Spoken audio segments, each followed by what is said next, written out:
Hey, folks. How's it going? How you guys doing What's up? tonight? What's up, everybody? I'm doing good. Yeah, it's you know, I don't know if any of you guys. Well, I know some of you guys watched the East Coast Red and Gold podcast, but that was fun. That was fun to Yep. watch. I forgot about it.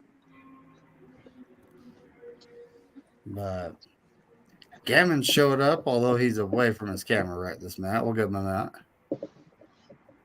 Dragon. And there's the other guy. Is this another guy or the same guy? All right. So both of y'all got the same. Okay, there we go. Never mind. Yeah, because we're doing something Michael can't do. Yep. Yo, what's good? Yo, Good, Hello there. Sentinel. Hello there. Gonna have a full house tonight. yep. How's everybody doing? Good. Good. Man, and yourself? I'm doing okay. Nice. How was your Is anyone date with your else wife, on? Corona? Everything went good. Nice. Yep. Did you see my my post? Yep. Yeah. Yo, what's up, McNally? How you doing? I'm good. Just checking to see if the Mike Tyson versus whoever that one guy is still on. Fury? No, it's the It's Paul not on. brother. It's the Paul It's brother not on. versus Tyson. It's not on, David. It's gonna Oh, be. Logan Paul. Oh man, that has Postponed. that has rigged all over it. Postponed. Is he? Social media has taken away a lot of the mystery from people like Tyson, Nate Diaz. I can't believe Diaz threw that fight to Logan Paul of all people. That was disgraceful. Oh, it's Jake Paul. That's Yeah. who he's going Yes, up it's against. Jake. Oh yeah, Jake Paul. The other one is in the WWE. Oh shoot, we're live? I thought we were Well, backstage. Whoops. Nate Diaz was What's up, Carcass? What's Yo, up, I thought we- Carcass? I thought we were- Going on, What's up? buddy? your boxing, not Yeah, I didn't know we were live, but yeah, what's up? But yeah, stuff happened in 49er land. We'll get to that first. Mhm. Like, CMC getting an extension until he's 31. Mhm. With his current usage, I kind of don't see him lasting that long. If they get another running back and mix it up a little bit, then yeah, so I what's could see it. I could see him lasting that long, right? I mean, but either way, it is what it is. They did it. Yeah. It's just kind of interesting. Is Trent Williams still the highest paid tackle in the league? Yep. Unless something happened and I don't know. So we got the highest paid tackle in the league. We got the highest paid defensive end in the league. We got the highest paid running back in the league. Has anyone surpassed George Kittle's contract? Kelsey. Okay. Then at least we don't have the highest paid tight end. Probably only the second. We also have the highest paid fullback in the league. Yes, this is true. No. The tackle change. It's Panay Sewell of the Detroit Lions. He's the highest paid tackle. Also, Steve was saying Trent was only the highest paid per day. Let's see who's the highest paid. Penny Sewell, left tackle. With taxes, that's right, Steve. That's right. No, right tackle, I mean. Mhm. Yeah, right tackle. The Lions. How you doing today, Melissa? I'm trying to stay chipper right now, Corona. It's not very easy. Yeah.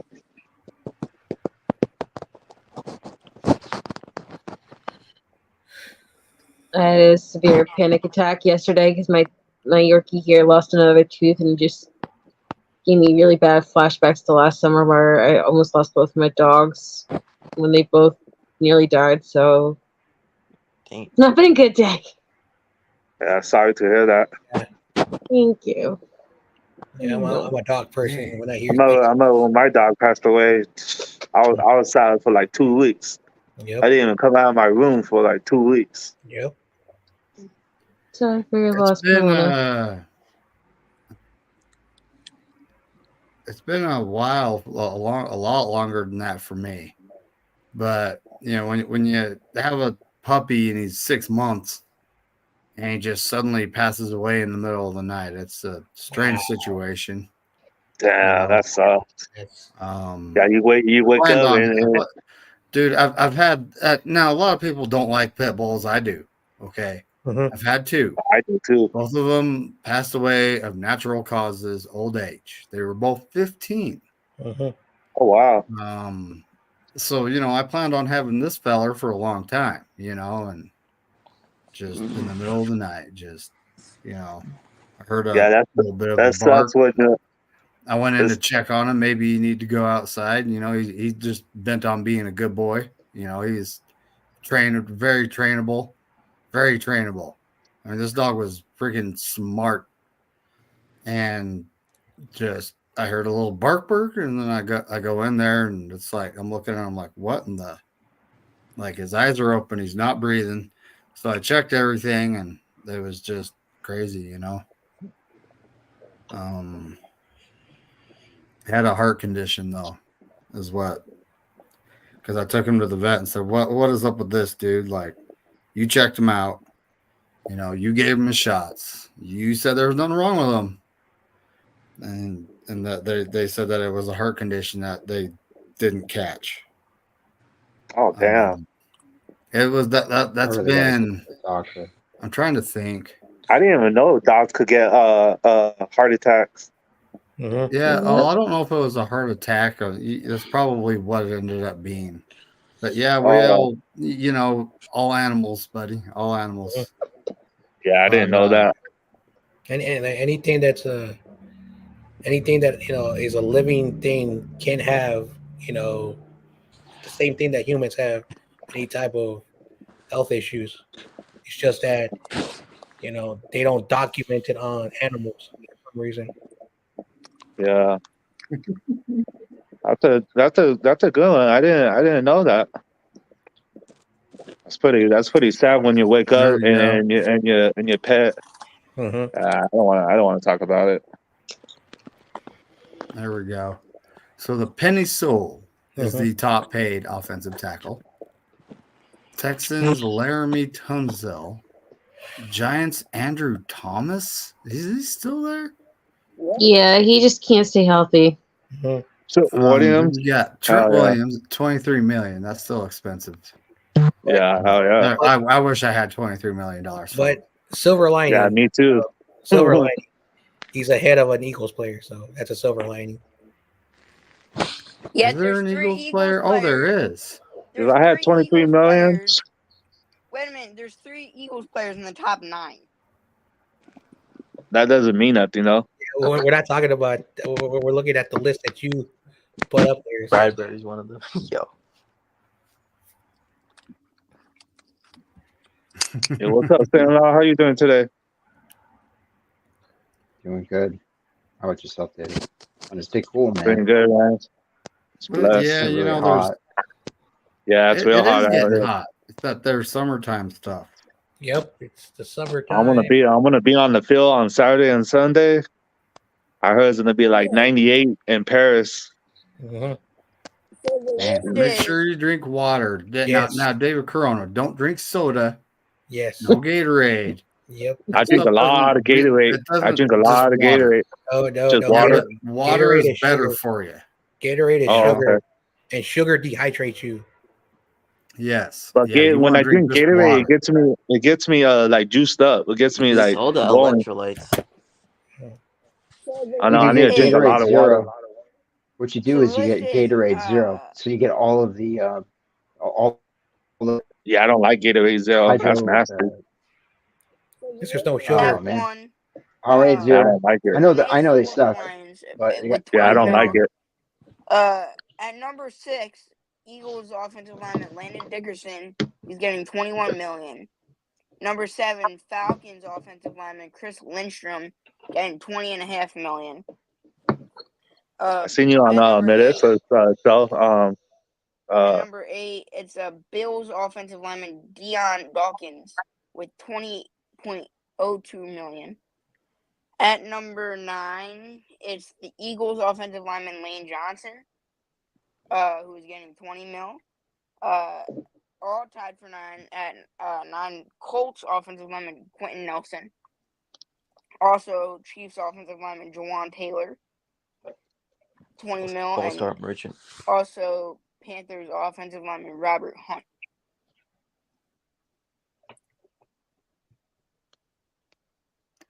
Huh. But So a lot of people yeah, it's just are. one of those things. I mean, So you said drink water, the right? reason I was asking is how many highest paid players can we have? And you know what? Let's go through this question. What is Ayuk worth to you? I'm in the 26 to 28 million range due to what other wide receivers have signed for, their accolades, what they've done, the fact that they're the number 1 target on their team, right? Mm-hmm. That's another thing. That's kind of What low. is he worth? 30's my Like, limit. Melissa, we'll start out with you. Your opinion. What's Ayuk worth per season? I think guaranteed 19 million, and then the rest incentives. I think that's pretty much the what they're gonna do, because I really think that his base number is gonna be based on how much guaranteed he gets, because I think that's what he's been fighting for. You keep seeing now Justin Jefferson and Devontae Smith and AJ Brown and all these other receivers, Nico Collins, getting their deals. And I think the reason Brandon is taking so long to do his deal is not because that's what the Niners just do and they always drag everything out to August. But I think he really wants to fight and make sure that he gets the most guaranteed dollars. Yeah. All right. So let's see. So how much would he Bungie, make you're an if he Eagles got fan. You guys are 19 paying million 30. What is guaranteed? AJ Brown and Devontae Smith's guaranteed money, Spongy? Well, Just the guaranteed money.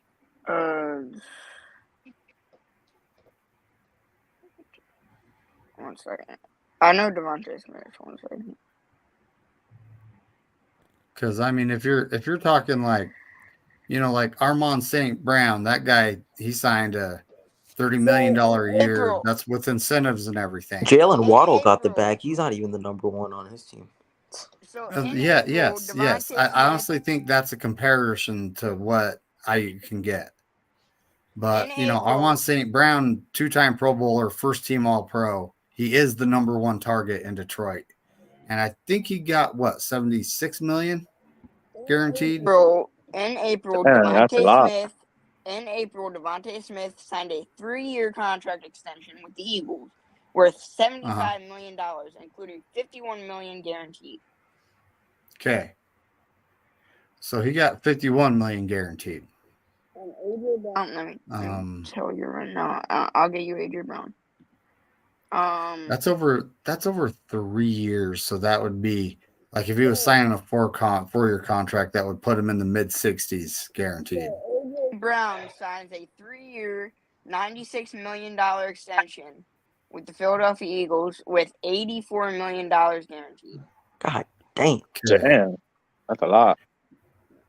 That is. But that's also that's the Eagles' number 1 target, though.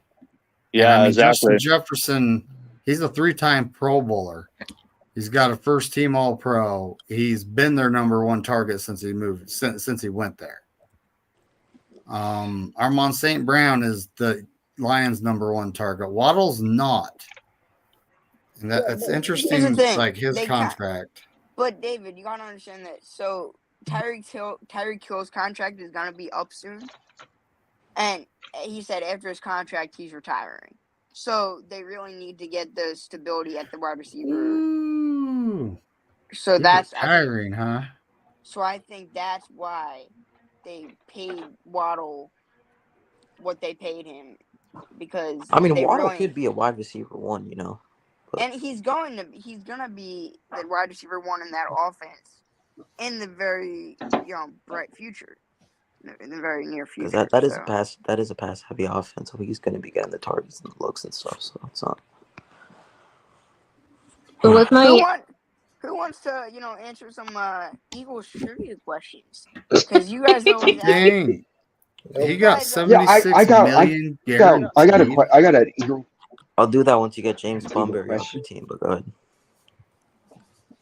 Okay. Why haven't you What ever was celebrated Reggie what was White? the Philadelphia Eagles' first season in the NFL? 19 The Eagles? First Yes. season in the NFL? Yes. 1960. Just thinking, like, what, 1955? Nope. Before. 1947. 1946. Before. Nope. 1946. Nope.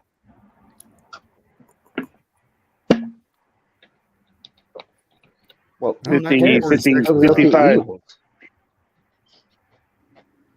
It's Spongy, what? Spongy, is it the third? Is it in like the 30s, like 38? It's in the 30s, but it's not 38. 30, 35. Huh? Before. 36. No, that's after. I don't know, 1932. 1933. Hmm. Okay. No, I don't even know that one, so I can't ask you that one.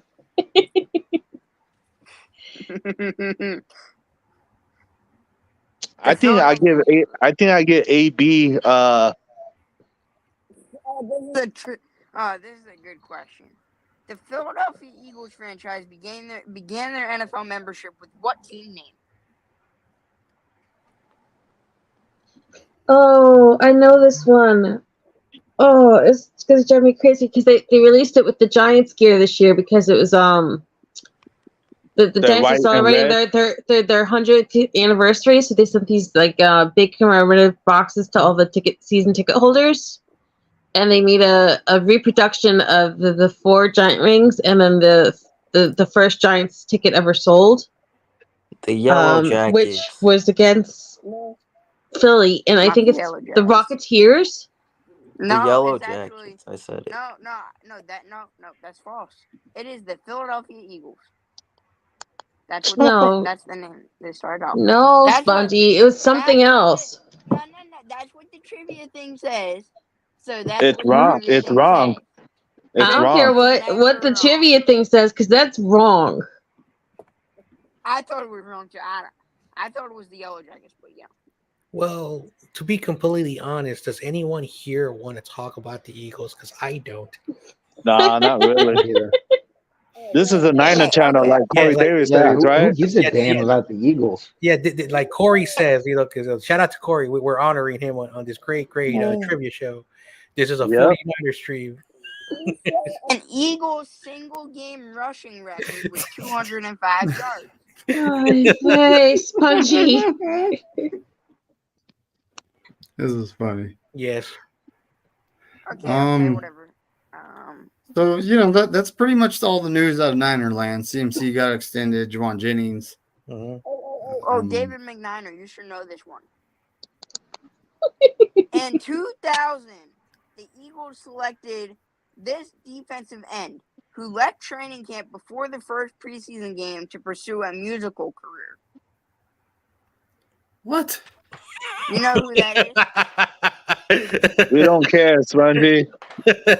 I honestly don't. Well, I don't think anyone's paying Utah. attention at this point, Spongy. I'm not even paying attention. Big Yes. Dom. I don't know.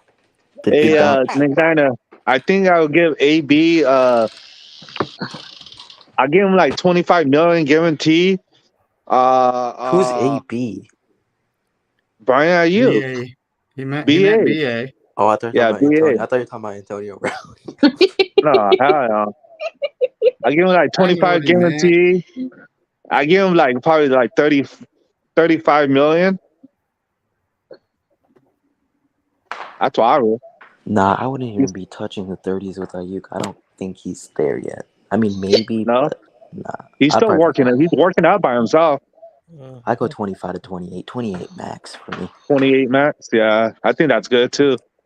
But here's the thing, though, Corona. No matter what he does sign for, he's gonna look rusty, or he's gonna try too hard to prove that Yeah, he deserved his money, just like everybody else that signs with the Niners right away. And everyone's gonna backlash about how they wasted the money paying Brandon Ayuk. yep. I got a When question. they get for you guys. when people get paid, they stop playing how they used to play. Which Eagle quarterback threw for Oh my lord. 464 yards in one This is the game, setting Niners, a team so record? A. Donovan McNabb. B. we don't Sonny care. Jurgensen. Munchie does not C. care right now. Roger Pterodome, Worski. the Or Under the D. Helmet Randall Cobb. podcast, it's CarCast and Spongy. So Yeah. one's CarCast Yep. and one's Spongy. Yep. Spongy. This is Okay. I see that. Nice. Oh, This is Corey Davis. now all we gotta do is put the Eagles logo under. Never mind. Forget it. and that goes like Corey would say. That goes to all you other 31 teams. Yes. Oh thank you. hell yeah! And F the Rams. Pissing on them. Hell yeah, pissing on them. Yeah, because earlier Jim Radford was in my chat, being stupid as always. I blocked that for. Hold on Nah, a I just kidding. second. I just kidding. I He's didn't gonna block put him. Damien's gonna put the Rocky statue in his backyard. Now remember the Chris Collinsworth statue disappeared from the Cincinnati Stadium. So this makes me wonder, Damien, what's in your backyard? Wow. The Rocky They built a guy. statue for I like that picture right I there. wouldn't be Hell surprised. yeah! Where you get that picture from? The internet. I made it.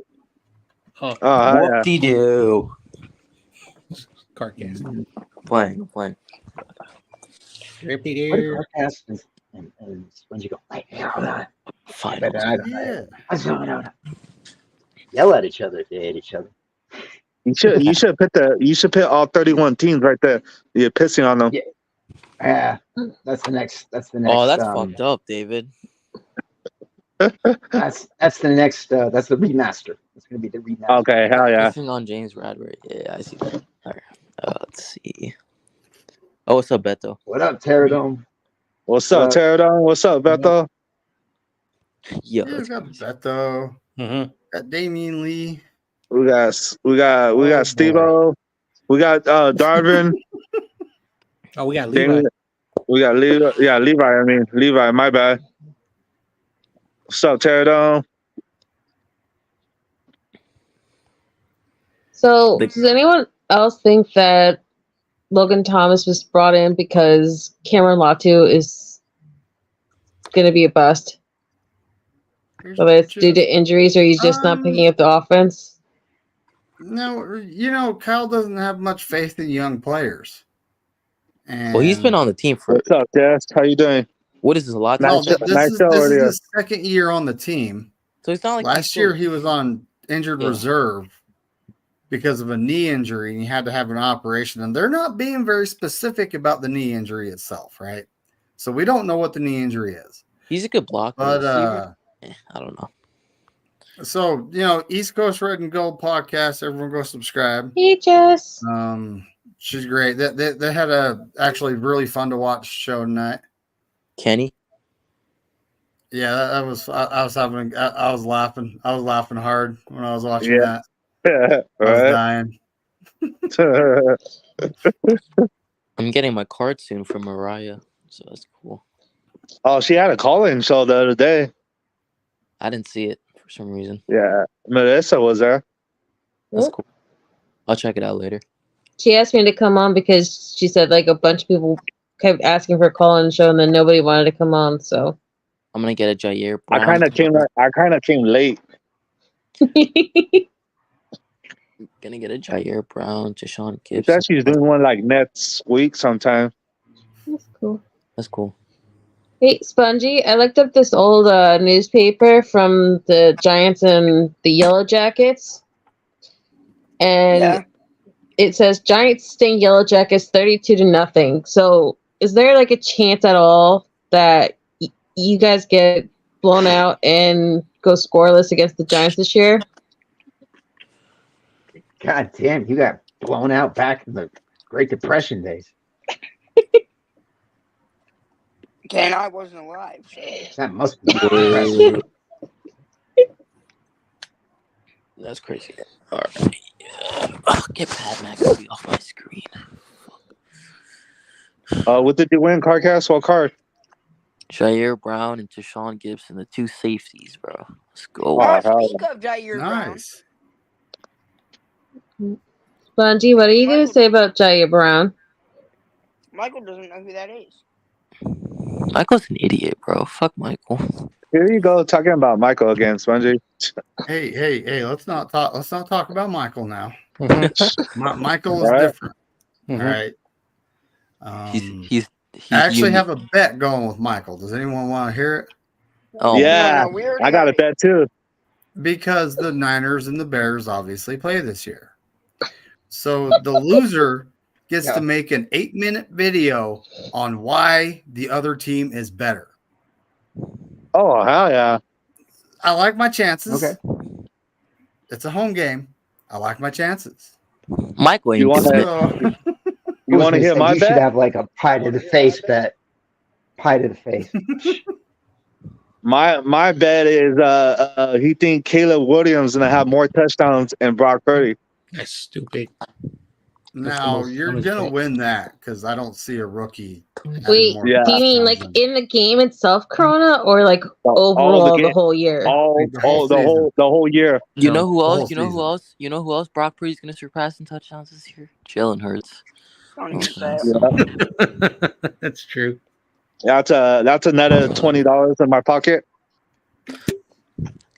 I'll bet you Saquon's gonna get injured by week 7. Oh, That's just wishing injury. That's not wishing injury. I'm being realistic. He's injury prone, you know how we do, but I can say the same about He said he's gonna run all over the Giants when they play. nah, screw Saquon. Saquon sucks, bro. Saquon's washed. Spongy, I'm saying this out of respect for you, but Saquon has barely had a year and maybe a half He's not healthy doing in the entire shit with league. the Eagles. He's not doing shit with the Eagles. Yeah, he's I'm I'm not talking about what he could or could not do with the Eagles. I'm just saying as a Giant, Saquon barely had one real healthy year in like a half a year. That's it. Like the rest of the time, he was out. And I'm not wishing injury. I'm just, I've seen it before, like happen before. So I'm just You saying. guys are saying that he's injury prone, is what you're saying. Yeah, I'm not wishing injury. No, what I'm saying is I think he's a lot like all the other former Giants. I think that he plays hard enough to get his money, but then once the nagging injuries start, he just sits because he doesn't really want to play. He doesn't want to be part of building a culture and playing through hardness. Like you saw that you saw that in Bradbury before he went to the Eagles. He quit on the Giants when they stopped being competitive. He was saving himself for his money. And when players are around an organization like that for so long, they start to adapt to that kind of losing mentality and they stop caring and then they just do enough to get to that next paycheck. They're moving Bradbury to safety, you heard? Yeah. Yep. Here's the thing.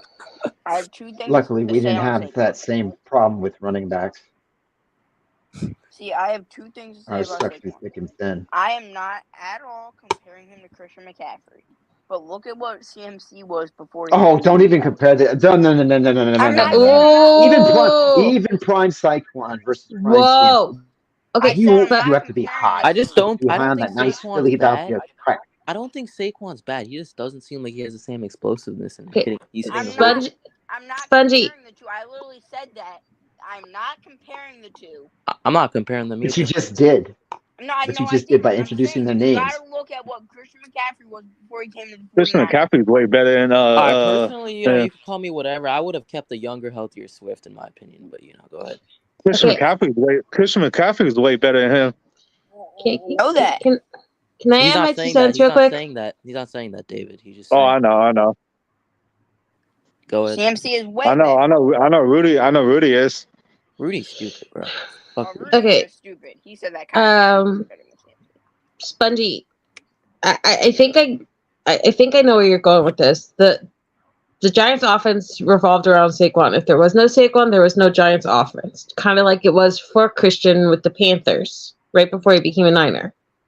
In that respect, I agree with you, but the difference is that Christian didn't have the major injuries that Saquon had, and But he was still out for a decent amount of time, yes. But the point is, when he did come in, even when he was playing injured and wasn't particularly out, Christian McCaffrey still gave everything 100%.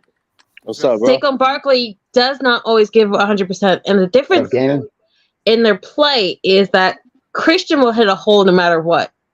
Even if there's not a hole, he will run downhill. Saquon Barkley dances so much in the backfield, you can actually time it to like almost 17 seconds sometimes, waiting for the perfect open lane and it never coming. And he gets frustrated, and Yeah, once he gets And the another- loss of You being that yards, right now. he just gets sloppier and sloppier and sloppier. Hey, what is- Christian doesn't have that mental block that Saquon has. What is Saquon's yards per carry average throughout his career? But Like also, not even also 4. think about this. I'm looking it Saquon up. was on the Giants, who they had Joe Judge as a coach. You know, Brian Pat Dable. Shermer, Ben McAdoo. Yes, I know who the Giant Exactly. coaches are. Exactly. Are you a Giants fan? They didn't I have ain't gonna lie. Trapper. I think No, I think the no, homie wants to say something. I real live quick. I live in Jersey. My father's a Giants fan, so I'm playing. Yeah, I'm playing. I know. Go ahead, man. So I think we're making this more complicated than it needs to be. I do see the parallels between Chris McCaffrey and Saquon Barkley, right? Yeah. And when we got Chris McCaffrey, one of the reasons why we got him for such a low rate is because he was dealing with so many injuries. Like he didn't play a lot of games last couple of seasons that he was playing around. Also, we didn't get him for cheap though. That's the only problem. I mean, not cheap, but he Yeah. has been the offensive player of the year. Yeah. Right. So we do have to like give him that. It was so interesting because I saw Keyshawn Johnson talking about devaluing running backs, and he was saying like, people want to see touchdowns, they want to see big catches. And my thing would have been like, well, guess who was one of the league leaders in touchdowns? And then guess who was one of the lead running backs in reception yards? It's because of those things that he's been doing. I was looking at this interesting stat between Randy Moss and Justin Jefferson. And in their first 4 years in the league, Justin Jefferson had 30 touchdowns, and then Randy Moss had 53. Oh, damn. Nutty. Now, Justin Jefferson had a few more receptions, had a few more yards, but that is just disgusting. And so when we look at a player, right, and that we have to start thinking about like something like Moneyball, right? Like think about the Oakland A's, right, and that sort of thing. And you're looking at how many touches to touchdowns, and you're looking at Christian McCaffrey. That's the thing that we need to be asking ourselves. Also, too, I'd say this about Saquon Barkley. In defense of Saquon Barkley, his offensive line was terrible. Absolutely horrid. Absolutely horrid. In fact, if you go back and you look at the last 2 to 3 seasons, who probably the best offensive lineman that he had was John Feliciano. And so that's why the best on his. Andrew Thomas doesn't exist. No, I really do think it was Feliciano. I'm looking at the tape. Not for all of them. Never mind. Yeah. Well, okay, I see what you're saying. But I also hurt a lot. Yeah. And so was Saquon. And he gets the ball a lot too, Chris McCaffrey. Yeah, like what Saquon's a small fish in a big pool. Somebody who I saw who had to carry an offense where there was no wide receivers, no quarterback, no offensive line, but was still told to carry his offense was Barry Sanders. And when you don't have an offense, you need to dance in the backfield 8 to 9 seconds. until Yes. something, because Yeah. there's nothing that's going to open up. Everybody sucks in front of you and behind you. You're just So yeah, and Oh this no. is what I've been saying about Saquon. I understand, he's a bit cocky to to these Giants fans, but here's another thing. So think about this. I understand he's injury prone. I understand he stands in the backfield for 17 seconds. But here's what I have to say. It kind of goes along with what Gammon just said. He has not had an offensive line. That could be one massive reason why he's getting hurt. He's coming to this Eagles team who you could say has one of the best offensive lines in the NFL right now. I mean, and the thing. And another thing, I understand he hasn't gotten hurt, or none of his massive injuries have been at MetLife, but he plays at that stadium for half of the year. That takes a toll on his body. And So does. So Okay, you Can I but Christian. interject for a minute? Well, Christian McCaffrey played at Christian McCaffrey. Carolina, and Carolina's turf has ripped Yes. up J.C. Horn's knees like every year of his career. Emmanuel Mosley tore his ACL on that. I don't know. With the Giants, it was Saquon. Was a small fish in a big pond. Well, now with the Eagles, you got all these weapons. Like you got AJ, you got Devon. Like it's gonna be. You're not gonna be giving Saquon the ball and 30 see, times a game. He's Because Jalen signed up for it. Hurts is gonna have to touch the ball too. Like, but who else is going to have to touch the ball? Is there whoever their new center is? They don't have a Hall of Fame center anymore. No, like that's a huge portion to their offensive line. That's what I'm saying. Like we don't know. Yeah, I mean So we have no idea.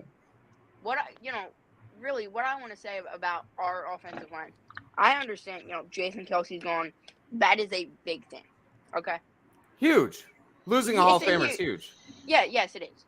We also still have, I say, at least 2 other Hall of Famers on our offensive line. Or I'll just say one.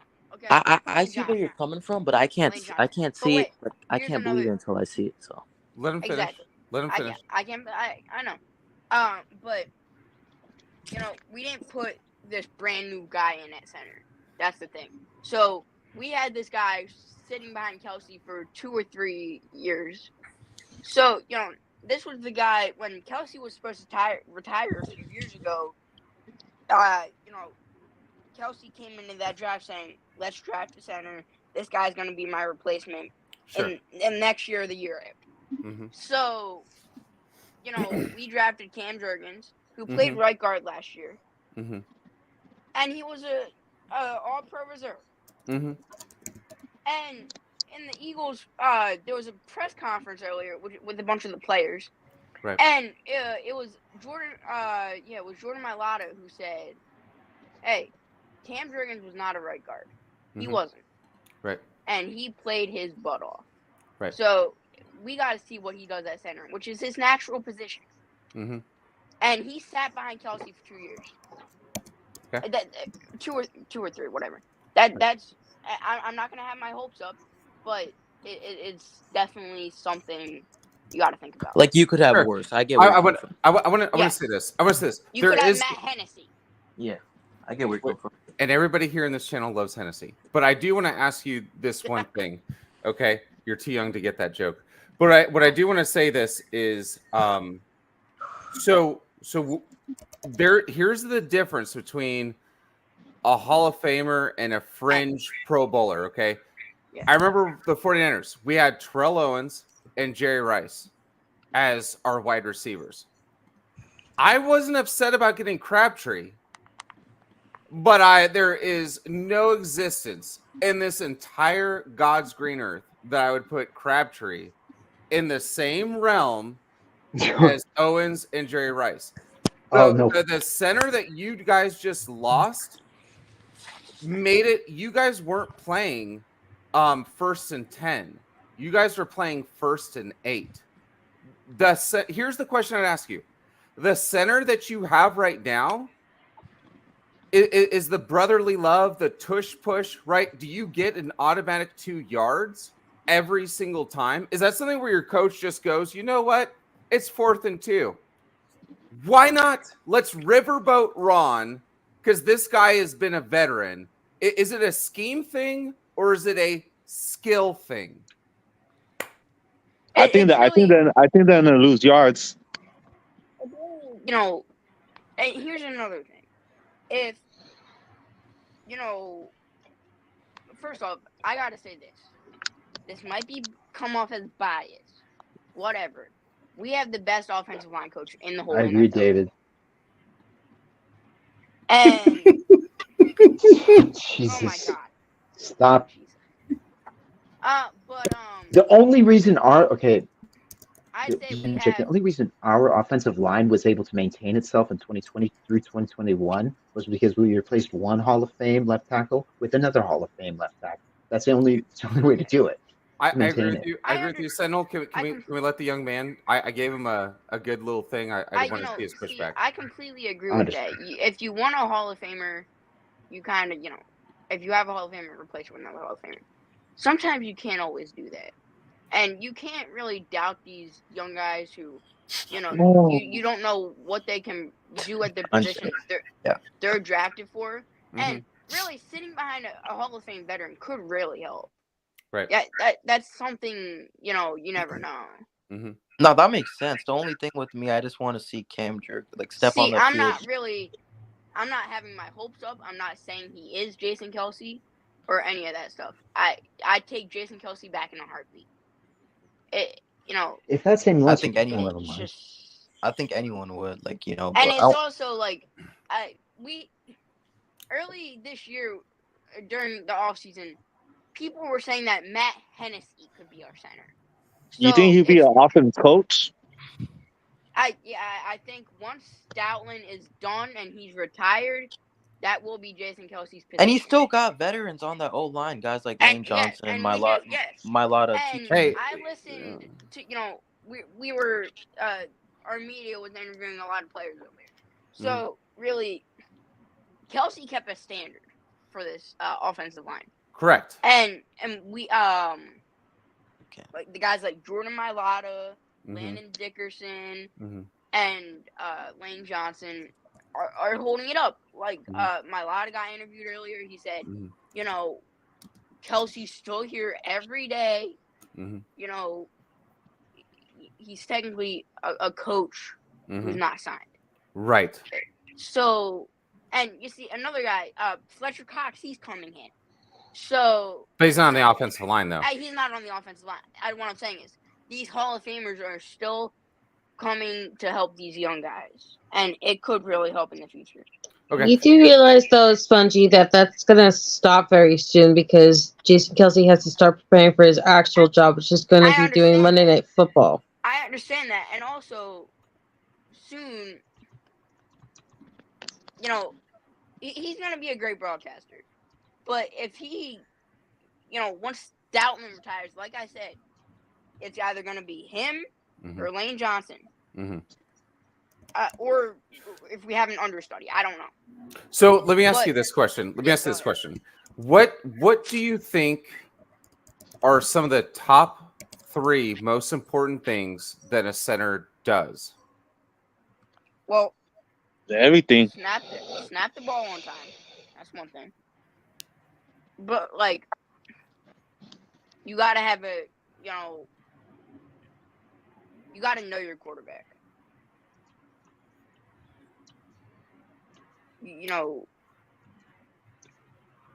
So let's slow down, because I think you're a great young man, but when you look at the center, right, and he's in the middle, he's got his left guard, his right guard, right, and you gotta control that line. You've got to control that line, right? You got to manage it. You've got to look at these linebackers, maybe a safety blitz, corner blitz, right?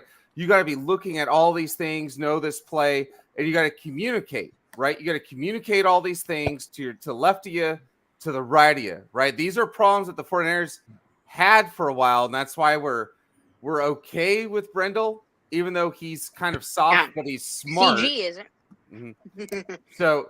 But that's what I'm saying is so when I'm going to re-ask you this question again, because I kind of gave you some pointers. Looking at a center, and just remember, you probably lost one of the top 3 greatest centers of all time. What do you think are the top 3 best attributes for a center? I mean, really, one, protection, two, you know, a lot of what I say, you know, you got to control the O line, you got to control the quarterback, all that stuff. You got to, you know, see the defense. Look for the gaps, you know, because you don't want like free rushers up the middle stuff. It's really. I think you're going to be essentials. in a I think you're going to be in a world of hurt and shock and amazement for this next season, because there's going to be people who are exploding into A gaps and B gaps that you're you're gonna have to just watch those. not used to seeing at all. And so that's all I want you to be prepared for. I think you're going to have some explosive plays, just because it is just awful for a series, not for a whole game, right?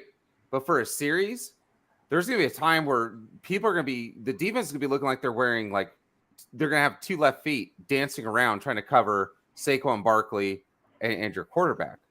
Yes. But there's going to be some other plays where you're going to be like, damn, okay, that's the difference between a starting center and damn. Especially with That's the those, difference between, especially with like those a long Hall of Fame developing play action passes down the field.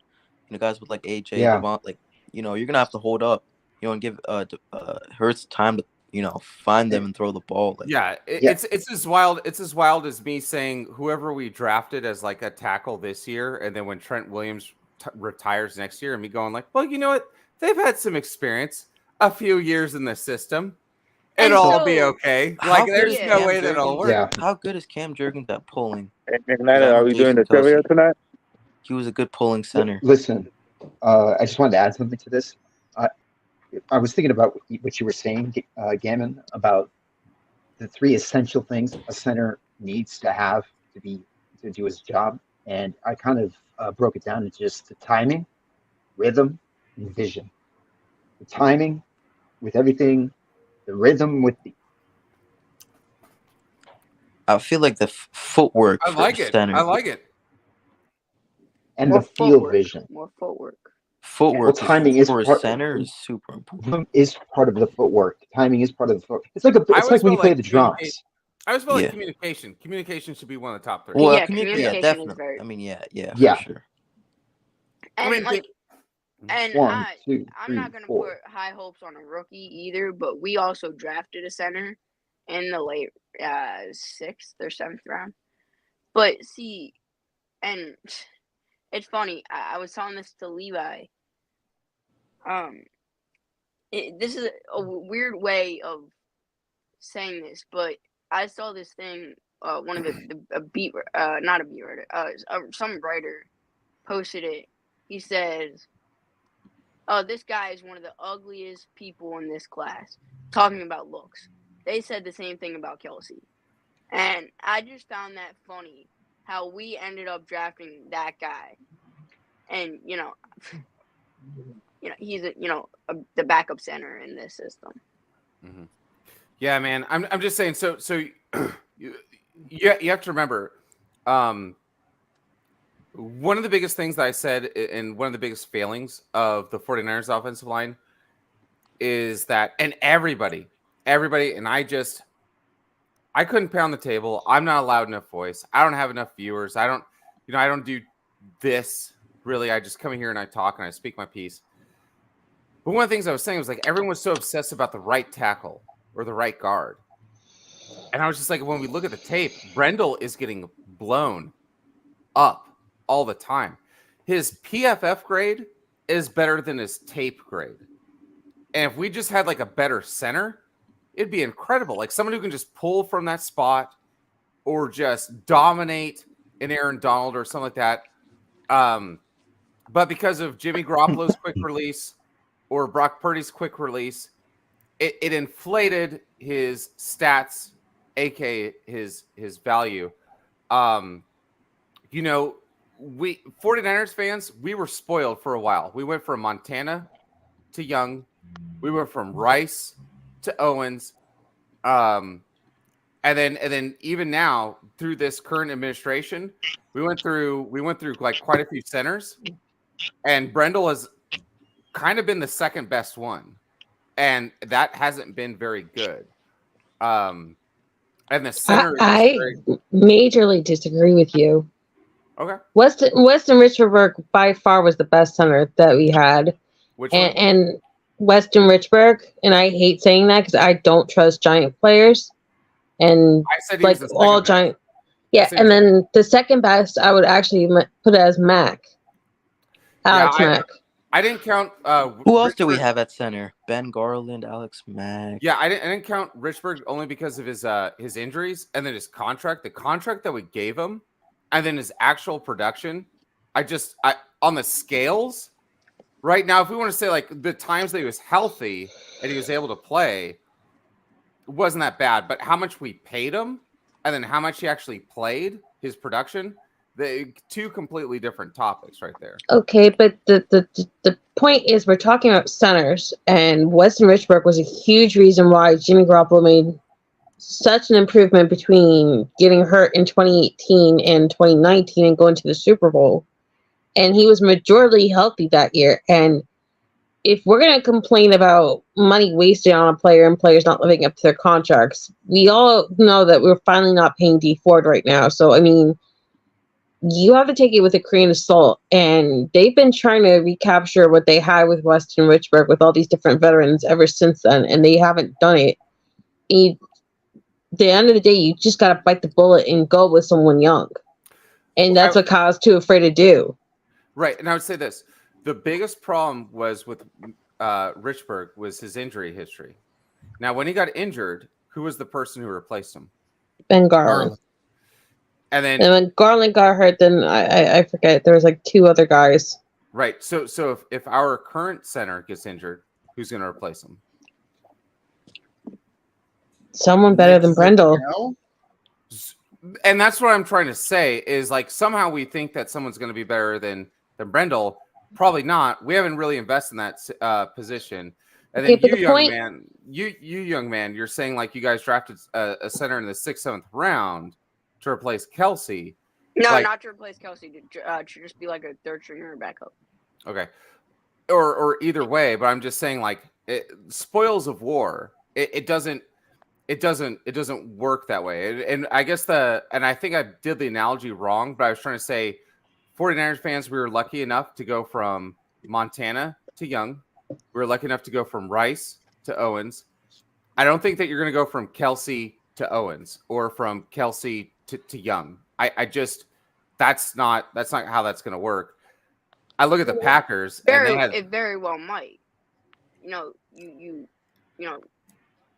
can't say too soon. And also did it's more rare. It's more rare to get two Hall of Fame centers back to back than it is for I'm two not saying quarterbacks he's to going work. to be a Hall of Famer. I am not saying he's going to be a Hall of Famer. I'm saying he's going to be a good center. That is all we need. Because a good center in this system can kind of be a Hall of Famer. In no way. We'll see. I mean, if you look at us, so we did have Richburg, we had Garland, then we got Alex Mack, and Alex Mack was pretty good. I mean, he was pretty good. He really, Then we went from Alex Mack to a guy that spent most of the majority of his career being a backup. And I mean, I keep saying Brendel's average. I'm not saying he's good. I'm saying he's average. I'm not saying he's bad. Yeah. But right now, due to his arthritis or tendonitis, whatever's going on in his knee, it's Feliciano at center. Mm-hmm. And I actually kind of like that because he can take a guy on one-on-one. When it comes to the decisions he makes, he'll take the lesser of two evils and try to give that quarterback an extra half a second to get that ball out. Or, he won't just take the easy way out. He'll take the hard way out. Go McNiner. Go McNiner. Right? Eat, cook. And, at this point, it's not I'm a Brendel hater. I just want better. Brendel's a solid backup. He is. He's a solid backup. But, and when it comes to the right side, I know this might sound crazy, But, McKivitz did give up 13 sacks to speed rushers. Burford is more athletic than McKivitz, and he's also played tackle in college. So what should you do here? I would flip them. I would put McKivitz on the inside at right guard and put Burford at right tackle. What's You Burford's can arm say I'm length? crazy. I don't care. I know I am. What's Burford's arm length? We don't know that yet. Because if Burford's arm length is like 32 inches, then you're crazy. But if it's 36 or more, you've got a point. Well, that's the thing, is if they're athletic enough, then that makes up for the arm length, doesn't it? No, I have- statistically speaking, and then also too, what's been starting in the NFL. Honestly, it doesn't. I'm just being honest. Nothing less than 36 inches has really, Yeah, I think outside of like two players, has worked on the tackle position. Okay, so I have two things to say before I shut up for the night. Well, I'll still be here, but I'm just gonna shut up. Don't you shut up. But I gotta say this. As an Eagle fan, I feel we have, the right to, think anybody who comes into this O-line room, could be good, because, especially with this coach, Stalin. We just brought in Mekhi Becton, who was he an All-Pro at one point? I don't know. Mekhi Becton has barely played about 27 games in like 4 years. And that's But being also- generous. I gotta be honest with you, brother, and I love you, and I don't want you to shut up. But I wasn't worried about your offensive line last season. I'm even less worried about it this season. And I wasn't worried about your secondary last season. I'm worried. I'm worried. You weren't worried about their secondary? Hell, for the Eagles? Absolutely not. Ooh, I that's a massively great- disagree on that. Oh my. Yeah, I can disagree on that too. Okay, here's the point though, Bradbury. Spongy. And now they move Bradbury to safety. Oh, you Yeah, better yeah. explain Spongy. that. And then I have something to say on James Bradbury. Hey, Spongy, real quick on the O-line. Okay, what? I understand that you're being hopeful, right? You're not expecting the same caliber, but you're still expecting predominant offensive line. Yes. Here's the thing, though. You guys are on the hot seat right now, whether you want to admit it or not. You have brand new coordinators everywhere, and then you have Sirianni that's on the hot seat, who almost lost his job last year, and your quarterback is coming off a serious injury, and your entire anchor is now changed, and things are going to be a little chaotic at the beginning. And you're going to go, and you're starting the year not just at home or away, but you're starting the year on the road in Brazil, where no one has played a football game ever. So this is going to be like a big difference for you. Okay, Melissa, I understand. That's a long flight, buddy. And the environment. And I'm not worried about week 1. I'm not. I understand Brazil, whatever. It might be a rough 2 weeks. Okay? Might be. Might be. I understand that. But that's the first 2 weeks. I don't care how the first 2 weeks go. I care about how the season ends. Because we seen it last year. Oh, yes, you did. We started 10 and 1, and then we ended 1 and 6. So all I care about is how we end the year. Yeah. Yeah, and another thing, I like I said, I don't care. Yes, I do care, but I understand we lost Hall of Fame center. I understand we also lost a Hall of Fame defensive tackle. But we got guys to fill in that I think could work for this season. All right. Wait, Gammon. What's your record prediction? Yeah, can I say something? And I hate to call it 9-8. But Melissa was just like, your head coach was on the hot seat for losing their job. Yeah, I'll address. And Melissa, you know what? He wasn't the only one on the hot seat. It was their whoever was on working the sidelines as far as their security. Okay, so if we're gonna spit facts, okay, there was multiple people on that sideline that are on the hot seat. Yeah. Well, they already got rid of their coordinators. Okay. They're Moore changing their making it defense over to the 3-4 with Vic Fangio. And I don't talk about Address Big all Don this stuff. because Dre Greenlaw got freaking blasted around the league as a villain, all because his sorry ass had to get involved and put his hands on a player. Do you It's know not what I even love? what he's supposed to be can I- doing. Do you know what I Can love I the address most? everything? Do you- Because I have to No, no. shut up very soon. No ranch dressing. What I love is that Eagles fans think that by getting 2 new coordinators, losing a Hall of Famer on the offensive line, Hall of Famer on the defensive line, so losing a Hall of Famer on both sides of the ball, getting 2 new coordinators on the offensive defensive side of the ball, that all of a sudden now they are going to be better. And I'm not Magical. Yeah. Magical. Like Spunchy, we have this conversation all the time. I've said this, and you're gonna hate me for it. I think your team's gonna digress. I'm not saying it's gonna be horrible, but you're gonna digress. If I'm wrong, I'm fine with wrong. that. I'll tell you at the end of the day. If I'm wrong, I'm 10 wrong. wins. Okay. Beat the Cowboys. Yeah. Then you have my, you know, Wanna make like, a bet? that's your first No, hill. we beat the Cowboys.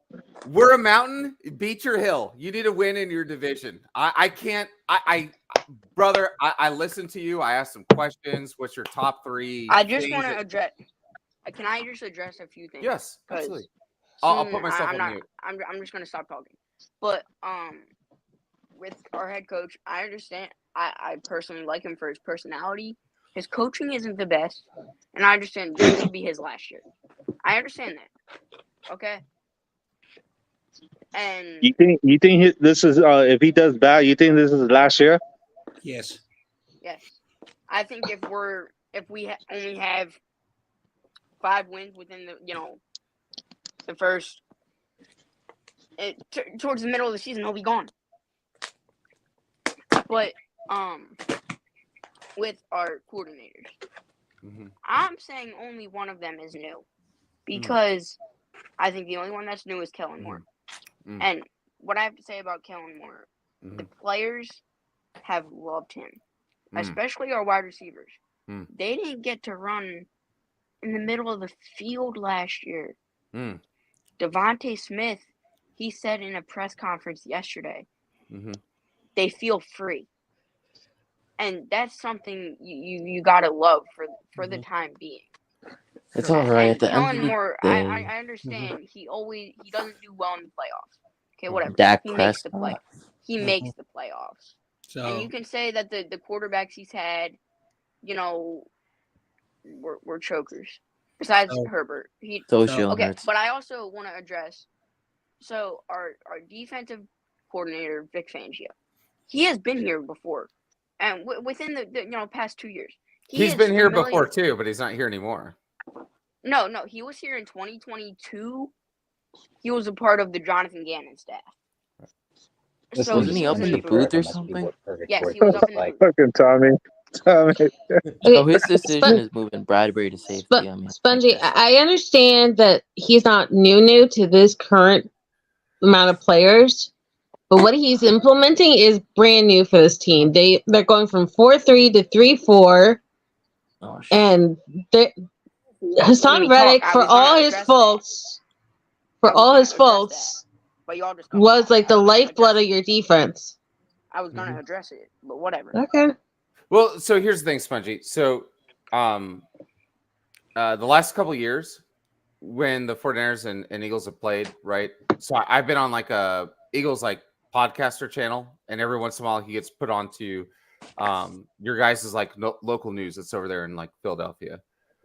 But I would say, man, it's gonna be kind of rough because here's the thing: you're making contradictory statements, right? You're saying like the first couple games don't matter, but you acknowledge that your coach is on the hot seat. So if he doesn't win the first couple games because there's so much gelling that needs to get, you have a whole new offensive philosophy. You have a whole new defensive philosophy. And then that team needs to play to complementary football. And then on top of that, your head coach is on the hot seat. And you're saying that the first 2 games don't matter. They may not matter to you, And I understand but they that probably completely. matter to the owner. Mm-hmm. And yes, I And how he understand rose that, but him. here's the thing. Yep. I, as a fan, can't expect after all the jet lag, and plus I don't want to sound biased because if I was biased, I would say we're gonna win the first. No, 2 I don't weeks. think you're biased at all. I think you're a straight shooter. I know, because I want to win week 2 because Kelsey will be on the call, pregame and postgame. Who do you play week All right. 2? Okay. Falcons. What's your prediction record? What's your record prediction for the season based on these circumstances? Mm-hmm. So 9-8, let 11-5. me look at our schedule Give one me more time. 11-7. I don't know how many games are there Let me now. look at. If let it's me look at anything our less schedule. than 15 and 1, I 16, won't take you 16 seriously. we got one bye, 17 games. Wait, Gammon, I want to get your input on why you weren't worried about the Eagles secondary last year, because that's something I was harping on about for a while. Well, so I live in so right now I'm in the Army and I'm in Tennessee, and one of the big things that major moves that you guys did, right, was you got one of the, I think, terrific, talented safety from the Tennessee Titans. He's not the same player. Yeah, he's man. not the same He's player not the anymore. same Right, but couldn't tell you that then. Couldn't tell you that last year. Still he was hold old. on. I Still he couldn't was tell you that old. last year. Still he Could was not past his tell you- prime. He was past his prime. Oh man, I'm telling you, when I was talking to Eagles fans, couldn't tell you that last year. And I disagree, but I got it on tape. But irregardless, but I would say this: the reason why I wasn't worried about you guys was that you guys were scrambling to fill holes with people that just had no business being on the field. And we had players at every single position. Deebo Samuel, right? Brandon Ayuk, George Kittle. Okay, like we start talking about like Pro Bowlers, we're talking about Christian McCaffrey. Just all these guys loaded.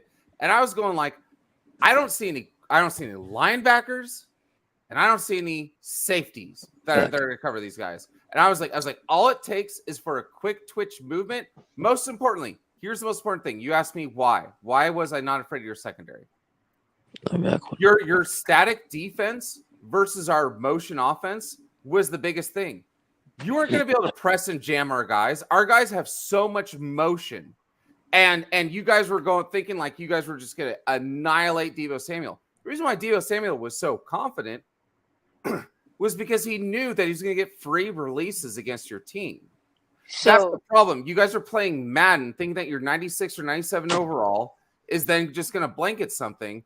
But then in the real life, you get a guy like Phil Jackson, right? Or somebody else of that ilk, and then you get out coached. Your defensive coordinator was not better than our offensive coordinator. He wasn't. Your offensive coordinator. Hold on. Let me finish. Horrible. Your offensive coordinator was not better than our defensive coordinator.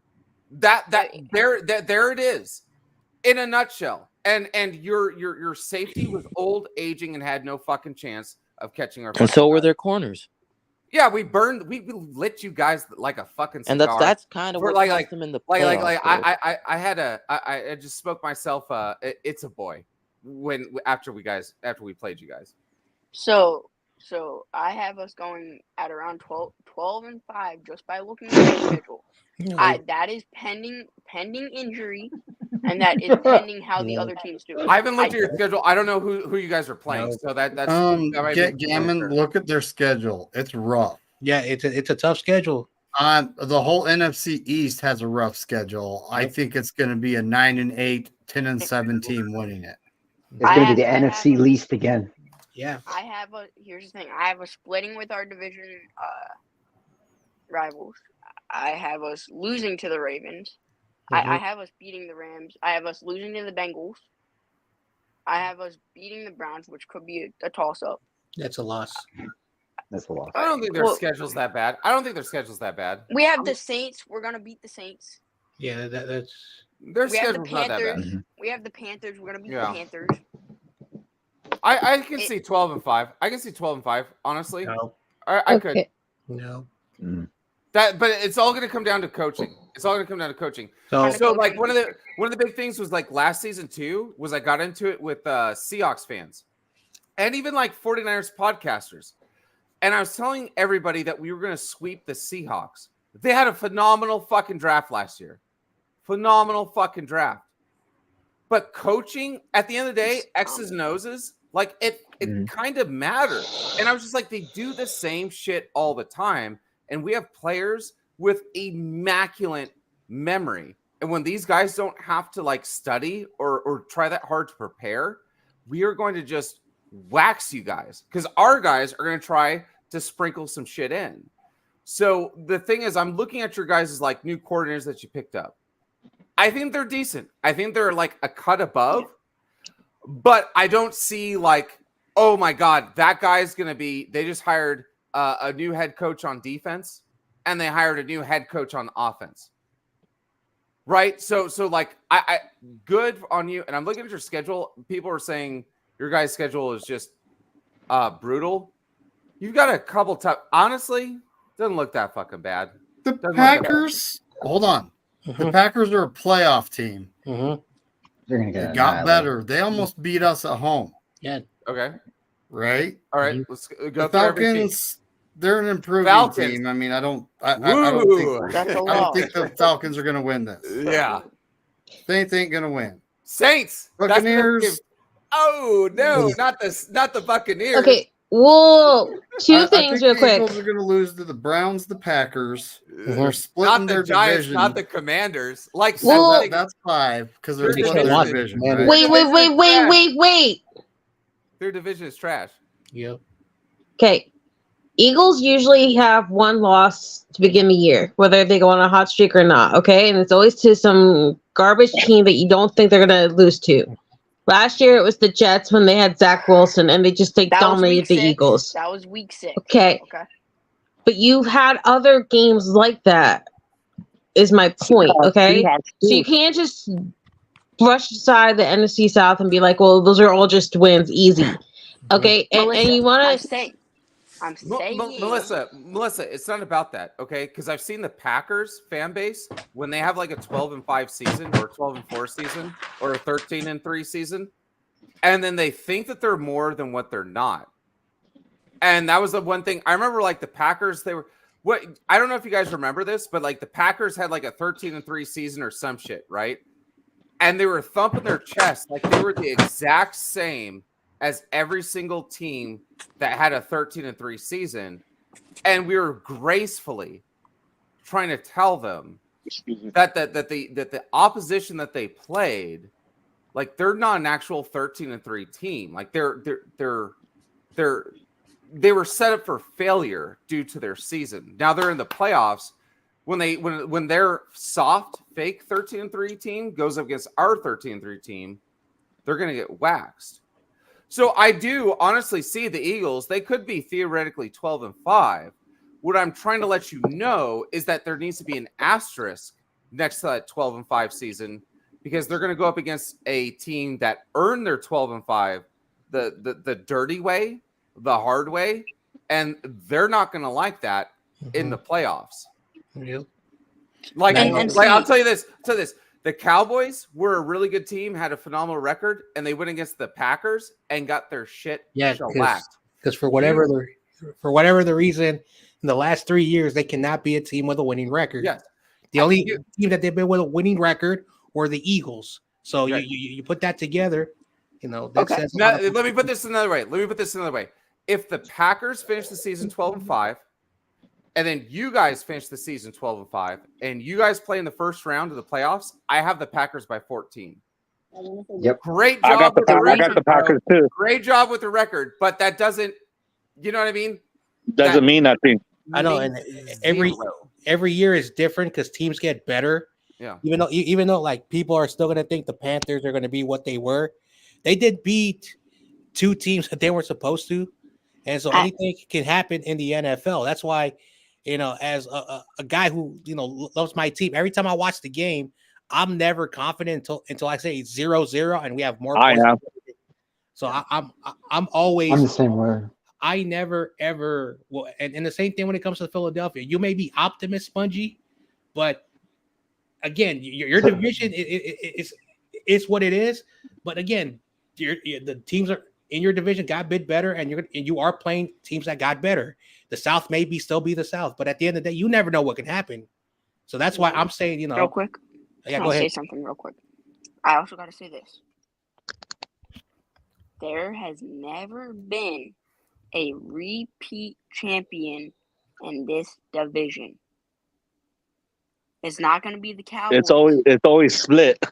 It's always the other way around. Yeah. Yeah. So this year, it's either going to be the Eagles, the Commanders, or the Giants. Isn't the I probably agree. be It's not gonna be it's the probably gonna be you guys. Exactly my point. So we have to have a pretty good record. The Cowboys, they're going to have a good record. Commanders, they got better. They're going to have a good record. That's why, and the Giants, they didn't get better. They got worse, actually. But, Yeah, you know, you're I biased. think it's gonna be you guys, Cowgirls, and hopefully the John, Commanders. I can say that you're also biased. You can say that I'm biased, but I can also say that you're biased. I'm not at all biased. I looked at you. You said that, and then someone said for me to look at your schedule. I looked at your schedule, and I said I could see 12-5. But I would say this though. I think though that you guys are very vastly underrating the teams that are in your own division. I understand that. So, like I'm looking at the command. Like everyone's gonna like shit on the Commanders the same way that team. Like my fans were shitting on the Rams last year, and I wasn't doing that. But I think that you guys are really discrediting what the Commanders are doing. They have a new ownership. There's a new life in that building. Dan Quinn. Massive. Massive. So I've seen it with my Sacramento Kings. That is massive. So first of all, let me respond to Spongy. Am I biased when it comes to my team? I root for my team. Oh, you Sacramento Kings for basketball? I want the Niners to win every game. Right. Doesn't mean that I'm biased. But again, I will call out my team when my team, is trash. But I am not biased. Playing the Seahawks, they're not the same Seahawks that ran over us for many years. But I still worry about that team. The Rams, I don't. I do. We destroy them all the time, But I always, worry about the Rams. The same thing with the Cardinals. Even though the Cardinals are not good, I always worry. So I'm not biased when it comes. I'm not saying we're going to sweep it, our division. We're going to murder everybody. I'm not saying we're going to sweep this. I'm not saying we're going to sweep the division. And I kind of felt, that we're going to lose to the Browns, and it happened because you never know what happens in the NFL. Fucking kicker messed up though. Ever be? I got a question, Mr. David McNiner. What is your? Where do you see the NFC East landscape 1 through 4, and then where do you see the NFC West landscape 1 through 4? Well, like Sponge said, it hasn't had a repeat division winner. So, and I'm honestly thinking it's going to be a tight race due to the schedule. That AFC division they're playing, they're not chumps. All 4 teams, I see the Giants winning the division. Oh, wow. You serious? I honestly see the Cowboys in second. Yeah. The Eagles in third, and the Commanders coming up fourth. But this is like 10 and 7 to 8 and 9 type of division. All 4 teams. You see Daniel Jones winning the East? I can't see that. Uh-huh.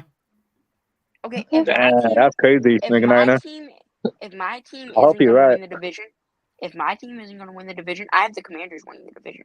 If it's not going to be us, it's going to be them. No, I have the Commanders ahead of you. I have the Commanders in Nah, if the Eagles don't win, I got the Cowboys. The Cowboys. So it's pretty obvious. Right. I got the Commanders. Can we make the real obvious thing that no one's pointed out yet? Last year, 2 teams took over almost like from 4th to 1st, and it was mostly because of the new blood that came and brought a spark to their offenses. So the Lions became the first in their conference, and they've been the 4th place for so long, all because they finally got Jahmyr Gibbs and David Montgomery, and they had 2 running backs, and then everything started clicking for them on defense, and their offense started getting more stable. And then you had C.J. Stroud just bring life with D'Amico Ryans to the Texans, and they took over that division. And there were weeks where they were like, well, are they going to make the playoffs? Or are they not going to make the playoffs? That they're going to be on the bubble. They're going to be good enough, but they don't make the bubble because the Jaguars still had the lead. And no offense, Bungie, but I honestly think the NFC East is going to go to like the NFC least kind of like storyline from a couple of years ago. And you guys are going to be really struggling. And I think you cannot underestimate Daniel Daniels. And I think he's number one in your conference. I think the Eagles are going to be number two by who? default. Wait a minute. Who? Jaden Daniels and the Commanders. The commies, the Okay, Commander okay. quarterback. The Eagles Okay, by that's fine. default will get number two. Yes. The Cowboys will get 3, and the Giants easily get 4. Now I can And also I'm see fine it with that. being where the Eagles slip to 3, but that really depends on how your season and the Cowboys season ends up being with the differences and the injuries and all the other stuff. But I'm just telling you right now, just because the Cowboys may or may not repeat and break the cycle that you guys had back in what 02 and 03, like this is not just an easy, oh, it's just the Eagles' turn because the Cowboys can't duplicate because no one I'm duplicates not in our saying that. division. And like I said, Spongy, if the real, Eagles real, don't, Spongy, real quick. So this is the point I wanna point out. Okay, so we had David McNiner, right? And he said that Giants were gonna be number 1. Then we had Melissa who said the Giants were gonna be number 4. And then we have you saying that you don't have repeat winners in your division. yes. Right. So when you say like we're being biased, now if I said the 49ers are going to win the Super Bowl 63-3, that would be biased. But if you're saying like we're being biased by trying to judge your division, I wasn't calling anybody biased. no. I'm saying like anybody else, like who I don't even think Vegas knows. You know what I mean? Like nobody knows. Like it is a scatter shot in your division. Would I be throttled if the Commanders were number 1? No. No. Yeah, I got the Commanders number 1. Would I be surprised? Like, would I just be absolutely stunned out of my mind if the Eagles got 4th? I would say no, because here'd be the storyline.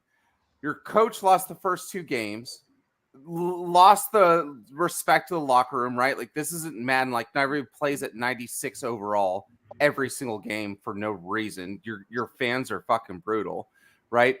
And then on top of that, then he gets fired, and then this young offensive coordinator is too young to really be an offensive coordinator or a defense coordinator, then takes over. Can't run a $1 billion organization. Is too much for him. He was already treading water as it was as a coordinator. You know what I mean? Like, so you see all these things and there's all these split philosophies and it all has to come together in like 8 to 9 weeks because they're installing their plans right now. Like right now. And well, I thought Arthur Smith was in Pittsburgh, not Philadelphia. He's in Pittsburgh. I never said Arthur Smith. I never brought that name up. But that's what I'm saying is like you have a whole new philosophy on offense, a whole new philosophy on defense, and now you're trying to bridge that under one team philosophy umbrella. Now, I was lucky enough to see that with the 49ers, with Jim Harbaugh and Alex Smith and that sort of thing. But some of the coaches they brought with them were the same coaches they had with them in college. But I think a lot of times, and this is why I say Madden, but I'm just saying this from somebody in the military, but a lot of times just because you put people who are super excellers together in the same room, and there's some give and take, doesn't mean like chemistry is undersold in every team and organizational environment. I could be paid a lot of money in a job, but I would absolutely hate it if the team chemistry sucks. But I'd be willing to put up a little bit more, making a little bit less, if I've got people who've got my back. Right? So your head coach, just like Harbaugh, it's great when you're on top, but when it's not, it's toxic. And also too, he's on his he has to do well early. If your team doesn't do well early, your season is toast. That's why I'm saying I wouldn't be surprised if you guys are number 1 at the end of the season, or number 4? Mm-hmm. Yeah, anything I can think happen. I got for that division. I got the Commanders first, Mhm. maybe the Cowboys, Giants number 3, and the Eagles 4. Yeah. Also, That's how I. I do want to point out that our former assistant GM went to the Commanders.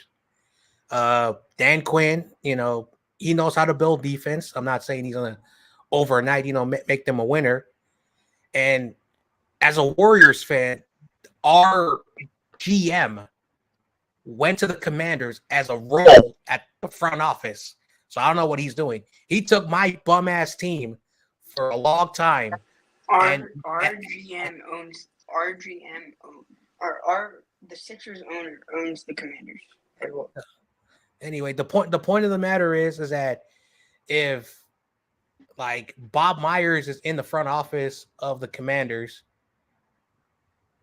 he made the Warriors. I'm not saying he knows anything about football, but he did take a team and he made them really, really good. Is what all I'm saying. And I'm not trying to say the Commanders are going to win the Super Bowl or win the division. I don't know what they're going to do, but at the end of the day, they're building something. The Giants, I don't know why they didn't address the quarterback, because Daniel Jones, he's not the answer. And so by default, it's either going to be the Cowboys or the Eagles. It's hubris. The Maras picked Daniel Jones. They liked that he looked like Eli Manning. He went to the Manning camp many, many years.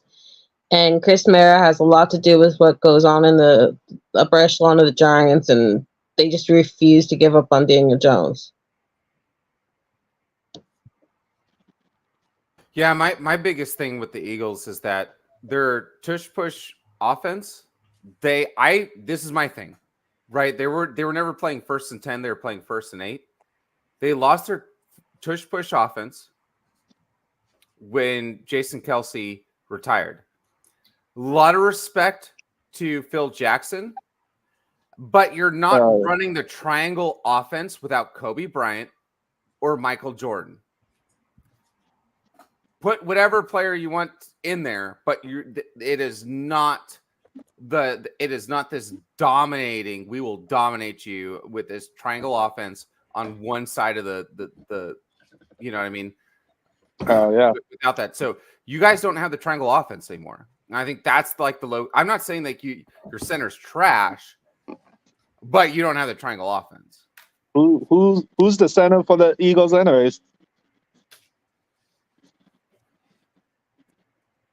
Well, it doesn't matter. It doesn't matter. Yep. Yeah, I say this all the time. Every year is a new year. We can't always go what happened last year. So whatever happens, we'll see what happens. That's all. I say 13-4 for us.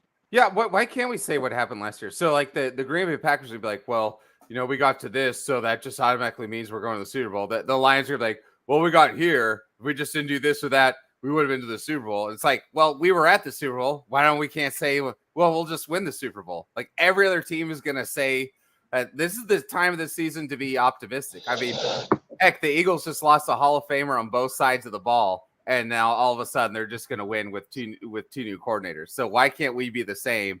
And we're bringing everybody back along with some draft picks. Because we get screwed in the Super Bowl. We get holding on Nick Bosa all the time, and they don't call it for us. And for some reason, they always give it to the Chiefs and let them win it. Yeah, they should not even fucking won that game. We should have won that game. I know. And again, like the Lions had a good year. Let's give them the respect that they deserve. Can they do it again? I don't know. Okay, that's why we cannot just say that the Lions and the Niners are going to be back in the NFC Championship game. We don't know that. Like, what happens if they regress? Because yes, they did pay all their players. They're keeping everybody together. And all I'm saying is I don't know who the 49ers are going to play in the NFC Championship game. Yeah, we don't know anything. So that's why I say Green Bay or the Lions.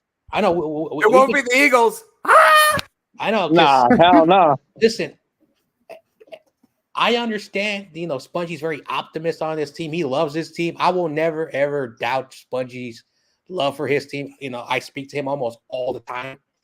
But sometimes, just like other Eagles fans, I've watched other Eagles podcasts. I had an Eagles fan one time talking about when we were collaborating for a game, and he had the most dumbest take. He says that Nick Bosa is the worst defense of end he's ever watched. Yes, that's why he won Defensive Player of the Year. So that's how some Eagle fans are. Like how they feel, and they overhype their team. But you never see the loyalty. Because like when we were destroying them, fans were like, fire the coach after one loss. So it really says a lot about how fans are in Philadelphia. Again, I'm not trying to be mean to Spongy, but I've watched a lot of games in the NFL, and for whatever the reason, Eagles fans get the worst reputation in the NFL. Don't know why. It is what it is. So Spongy, again, you're my guy, man. But I think you guys should decrease a little bit. I'm not saying you're going to be like last place, but I'm saying don't expect too much. That's all I'm trying to say. So I know people that were actually at Philadelphia, 49er fans, at the game. And they said during the fourth quarter, the stadium just started to empty out. The Eagles fans just left. And it's like, why?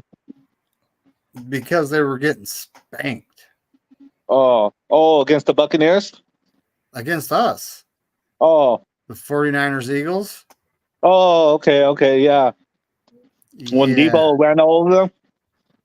Well, it's just one of those things. I guess you don't want to see your team get beat, but it's not over until the clock hits 0, right? Wait, was that the game where they told us to run that shit back? When Greenlaw got kicked out. Yeah. We lost that. That thing he had with that security guard guy. He went like that. He went like that to him. I had a good feeling about that game when the entire team just showed up in black, like they were attending a funeral. I was like, they were attending. Look like they're attending a funeral. They're all wearing like dark sunglasses, all black. These are some cold motherfuckers right here, man. we left the game with our defensive lineman crying on the sideline, and I was just like, that was incredible. My favorite part is that they think their defensive backfield has regressed somehow even more than last year, and our offensive weapons have somehow gotten better. I can't explain logic to them. We're going to knock Sonic rings out of him again this season, because I can watch that highlight of Diamador Lenore all day. Oh, yeah. All day. Yeah, the best part about that whole walk into the stadium thing was... Tell me, Melissa.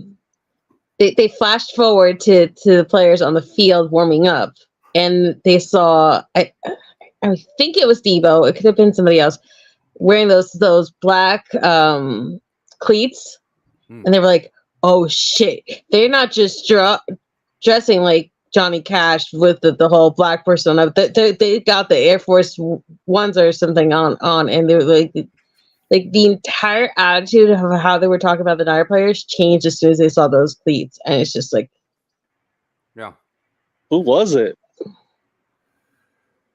I really think it was Debo. I'm not sure though.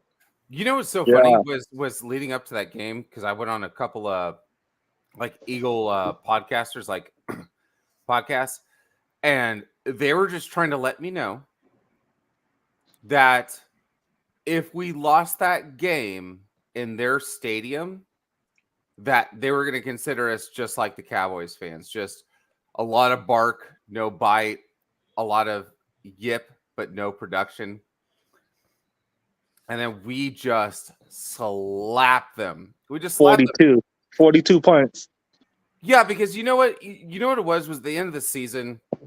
Our players, and I was upset about our players. I really was. I was taken back. I was abashed. And I didn't like how we lost for whatever reason. Okay. They knocked out our quarterback. We ran out of quarterbacks. Well, yes, because we didn't invest in our offensive line. We lost. That's the reason why we lost. Rudy's love. Yeah. Yeah. So okay, I was okay with that. But I started listening to what some of the offensive players were saying. And I didn't really pay attention until our kicker said, "Yeah, we would have kicked their asses." And when you're a kicker, I was watching enough film to go like, "Yeah, we probably would have won." So I started looking at their defensive backfield, and then that's when the epiphany kind of hit me, and I was just like, "God, yeah, I don't see anybody in their defensive secondary that wants to tackle Deebo Samuel, and I don't see anybody in their defensive. Oh yes, those are clean mamas. It might be Brian Ayuk. No, No, it's Debo. and then, Debo? Yeah, Deebo. Remember when Deebo showed up? He was like blacked He was out. he was pissed off. What happened when they lost in the NFC Championship? Yeah, they kept talking to him like he was just minuscule, like he was nothing, like he was an ant, like he doesn't. They're calling him a running back, and they want to see him with the ball in his hands. So the thing was, Debo in the secondary had been fighting all off season, talking all the trash about how Debo guaranteed that they would have gone to the Super Bowl and won the Super Bowl, and they kept clapping back Brandon at also him. guaranteed that too. And They then said yeah. they went further when they started attacking Jawan Jennings, saying that he'd be lucky to be a tight end So- anywhere else in the league because he's too slow to do this. He can't catch this. He can't block this. He can't do that. And yet, Jawan Jennings, aside So- from the so I championship just- game, every time he's played at Philadelphia, he's had a huge touchdown, Wait if a not second, I other just want to say this. big catches. I just want to say He this. scored a touchdown against the Eagles. Hold on, let Spongy. He's listened to like 10 minutes of. Let him defend himself. So, what I gotta say about the whole game where we lost 42-19, whatever. Last, it was really Debo was talking all trash, and so was Ayuk, rightfully, whatever. But I didn't see any of our players besides, Darius Slay. And they were attacking Bradbury, not Slay. So it's not something that I can. The only people who were going at the 49ers really were the fans. It was us. We're not the players. I agree. The fans were more effective than the players on the field. So I agree with you there. So when y'all go at James Bradbury, I can't really take it serious because all the wide receivers, Juju Smith-Schuster, because of that holding call, and Deebo Samuel, all came out on Twitter, Instagram, and were making fun of Bradbury. Unless he says stuff on field, he says stuff on field. He doesn't say it. Your secondary doesn't like to tackle. Mhm. Okay, and then you guys had a historic season. And you guys are the guys who had White on your team on your defensive line, who's one of the greatest, if not the greatest, defensive tackle of all time. Historic sack season of all time. And here was the problem: was you guys thought that your corners, your secondary, were good. Anybody's good if you don't have to cover more than 1 second. Now all of a sudden you guys had to cover for 1 second, 0.5. And there was Pro Bowlers at every single position, and we ate that ass up. Ugh. Yeah. And at the end of the day, Spongy, to your counterpoint on what you said, yeah, Debo spoke and he backed it up.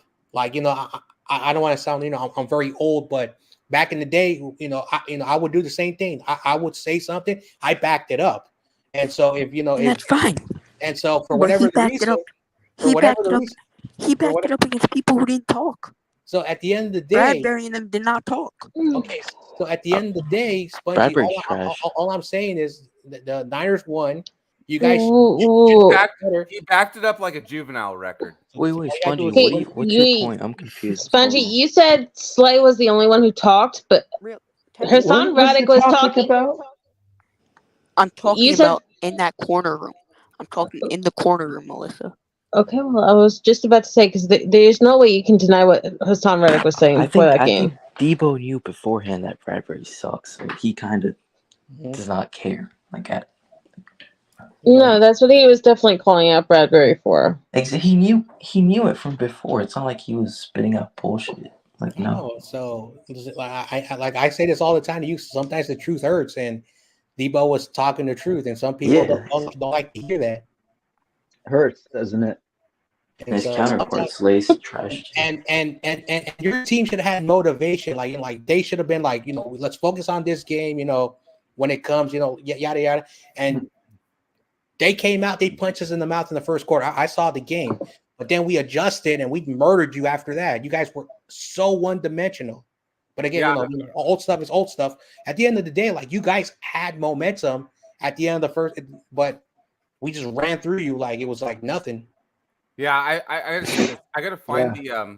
I gotta find the clip that I did on the Philadelphia Eagles podcast. I'm gonna send that to David McNiner.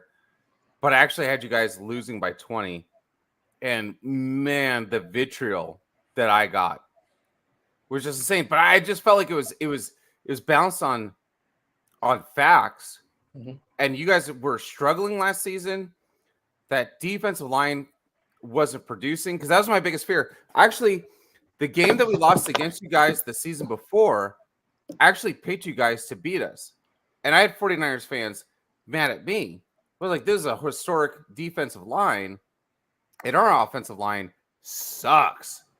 It is like we got all these weapons, but it doesn't matter if you don't have any time to throw to them. And I couldn't talk any sense to any 49ers fans. So it was just so funny.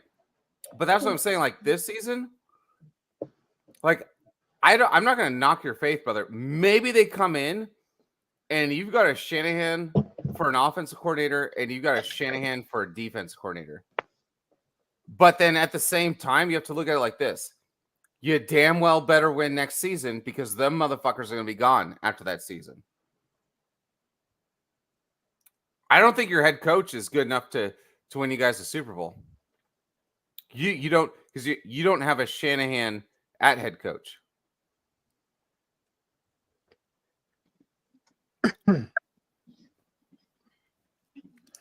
All right. Oh my God, it's my bedtime. Dave McNair, your alarm just went off. I'm going to bed. Oh, that was me. I actually have to leave now. Yeah. Thank you for having me on, Gotta David. go, folks. So, you got anything going on your Good channel this week, night. buddy? No, I'm just watch for my community posts usually. Can I'll I- upload a clip. All right, man. That's All right. Oh yeah. All right. You have a good night. Say no. All right, buddy. All Later. right, Thanks for take coming. care. Can All I right. ask, See you Thank later, you. man. can I ask David Corona one question? What's up, man?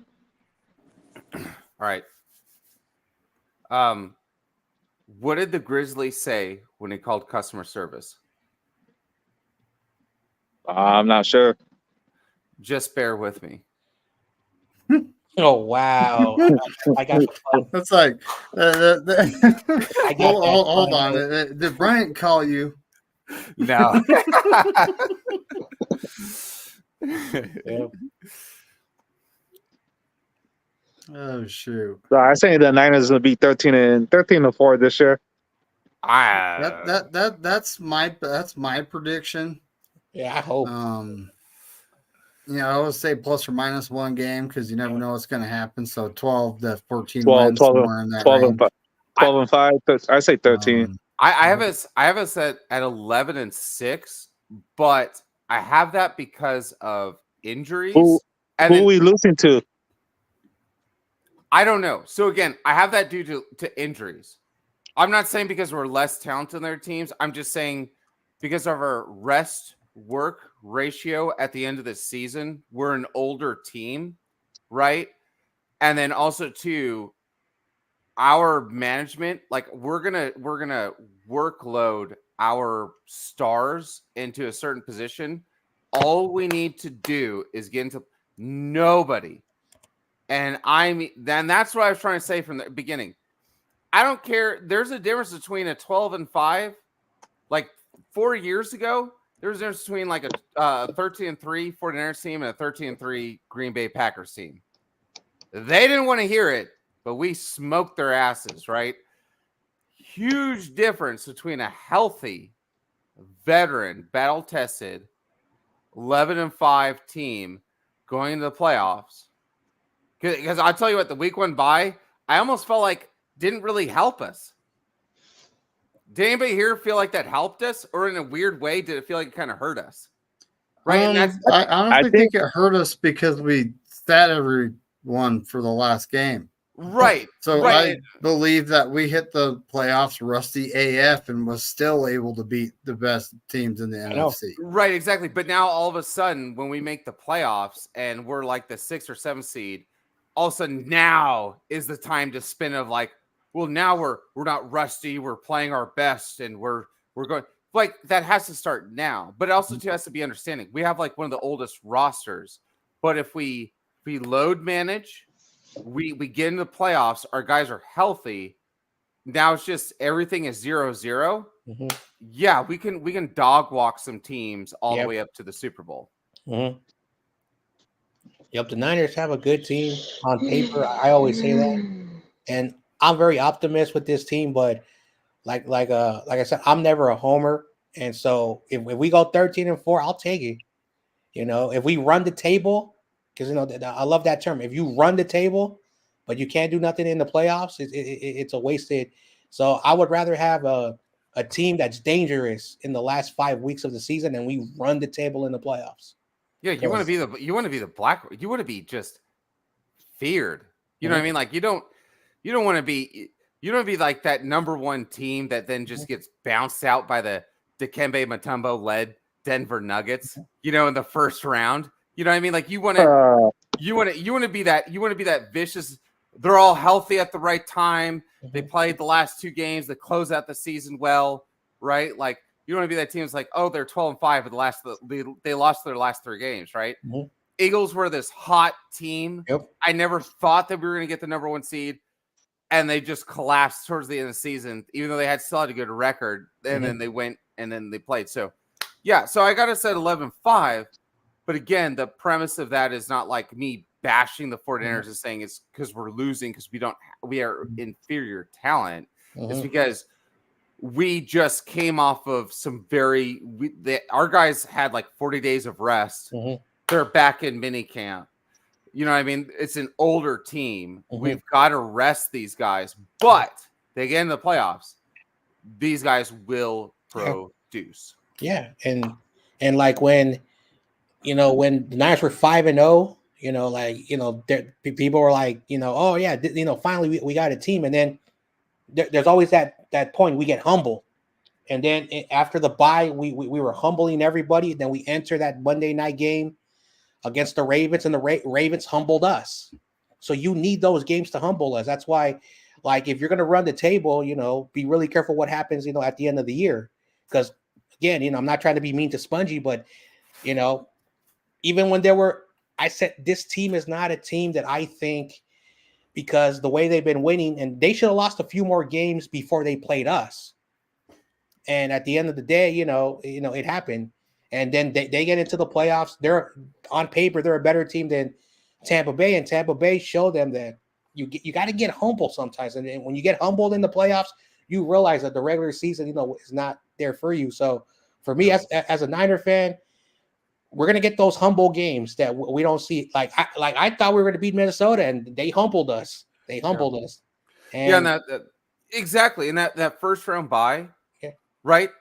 Here's what's going to happen. That first round bye, we don't get that first round bye next year. And then what did that first round bye really do for us? And that was the point I was making. It kind of hurt us a little bit. We were this offense needs rhythm. It's so intricate. You have to be doing it day in and day out. We should have beat the Ravens on Christmas. We should have won that game for sure. But either way, loss or win, we still had that first round bye, and a lot of people kind of felt like, and I'm not talking about just us, but even like Steve Young was talking about it before we played our first playoff game, that it can kind of make it a little rusty, right? Like, and these guys need to keep going, right? And so that's my biggest thing is, let me put it this way: we're 11-5. Who wants to play us when we're 11-5? Nobody. Cowboys.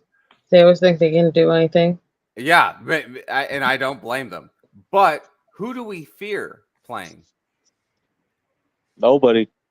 The Niners. Nobody. No, The but point so is, the that's Niners should always fear the Niners nobody. because the Niners always get in the Niners' way. Yeah. So it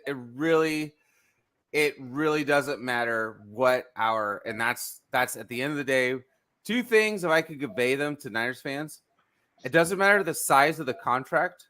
The only thing that matters is the guaranteed money, and it doesn't matter what your record is when you get to the playoffs. You're going to show what your medal is made out of. You got that right. Say we get the best record and we can't do nothing in the playoffs. All those games have been like waste of time. Like we got here for a reason and we didn't do nothing in the playoffs. It's like another losing season. Yeah, You know what I mean? Brady's got all them championships, but I bet he wishes he had that perfect season. Oh yeah, again they lost against the Giants. Please Then don't. they lost to the Giants.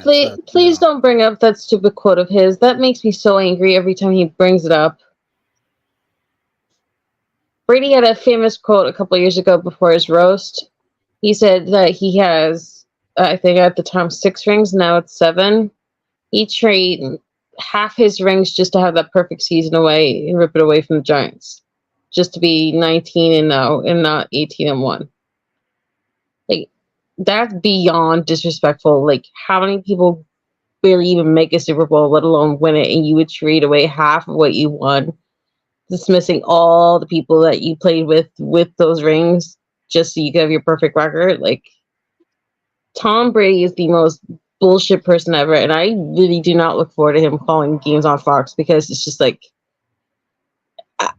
I saw a part of an interview of his that he had with Stephen A. Smith this year where he's calling the league soft, and I'm just like, you do realize the league is this way because of you, right? Like, you're the reason why the Tuck rule was held for so long, and that even after it was rebuked, you still try to do it. You're the reason why that people can't even touch a damn quarterback.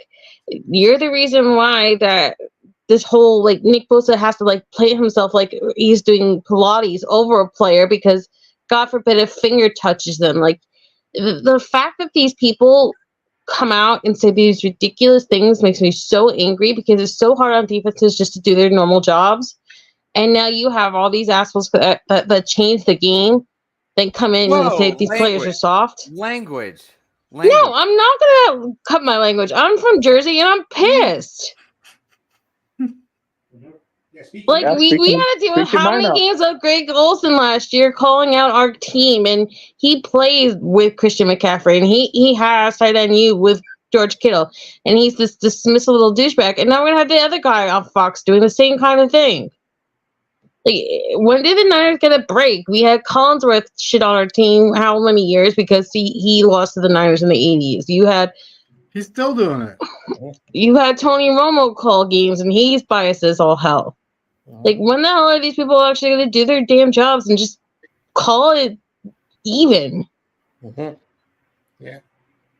Listen, I'm sorry, but there's been too much motherfucking swearing, so I'm going to have to leave for the night. So. All right, man. All right. No. But I'm sorry you're leaving, Cameron, but I'm not going to apologize. I was going to leave, but Mr. McNider told me no. So there's just listen. John Jay does not care if you want to be honest. You could speak however you want, and this is the funny thing. I'm actually from nearby San Francisco, where I understand that I still speak my mind, and people respect me. So never ever be ashamed to speak your mind around me. Right, speak your mind out. Oh yeah. If you have something to say, it's like, of course. Like, you know what I mean? Speak your mind out. Okay, I want to speak my mind. I have a question for Mr. McNiner, and I've had this question for a while. Okay. Are those cards behind your head, like the holographic ones? Are those cards? Okay. Yes, those. Yeah, yes, they're all 49ers cards except one of them is actually my daughter. It's a softball card. Mm-hmm. Okay. But yes, there are 1, 2, 3, 4, 5, 6. That's a lot. What's your favorite card that's up there? There are 8, I think, that are actually holographic. Looks like Yeah, I got a lot of probably the Joe holographic too. Montana one, 3 rows up right there. Mhm. He's got a Super Bowl trophy and a big old smile on his face. Mhm. Can I ask one question, Melissa? You have to come back. You have to come back on the camera. You can't do that. You can't do that. It's not fair. But I do have like one question for everybody. Well, I was grabbing something off my wall for you, Guillermo.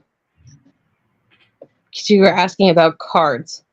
So, my favorite card is this one right here. Oh, look at that. Diamador Lenore signed from when he was at Oregon Ducks. Oh, that is And awesome. I won it on Mariah's show, actually picking the number 38 when he was back playing with 38. And it's always been on my wall ever since. That is so A lot of things have changed in this mural from Inspector Dabbit, Robert. But the one thing that's always been in this frame with this picture has always been Diamador Lenore's signature card.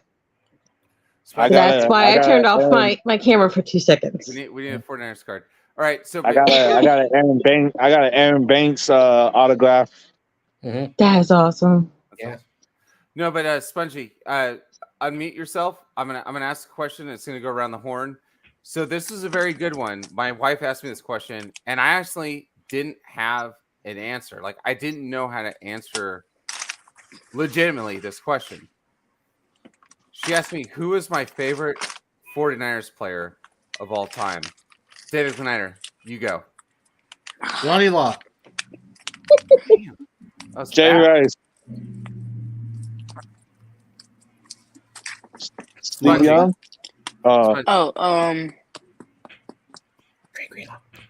No. Dwight Clark. Ooh. Oh my God, that was beautiful. Did we just become best friends? Oh, damn. Okay. Brian Young is my favorite 49ers player. Yeah. Underappreciated player too, but yeah, for sure. Mm-hmm. Jerry Rice is my all-time favorite. I like the Ronnie Lott pick. All right, Melissa, go ahead. They're probably Staley. Joe Staley. Damn, that's a good one. There's no wrong answer if you really think about it. Say the whole team. Say the whole team.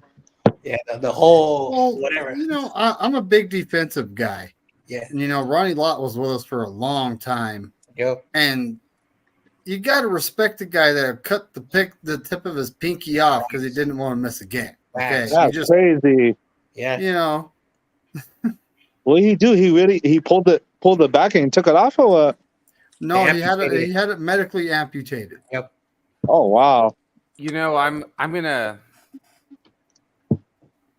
Damn, that's just it's. I can't actually. Patrick Willis. No, I'm gonna say this. I was a very young man at the time, and I want to say it was when we were playing the Cardinals, and I just they crushed. And I think this is why, like, I'm so big. Even though I played college basketball, I never really played football, really. But I'm so big on the offensive line. But they just absolutely crushed the shit out of Steve Young. And I just remember Steve was he was crawling to the sidelines, just literally reaching out for somebody.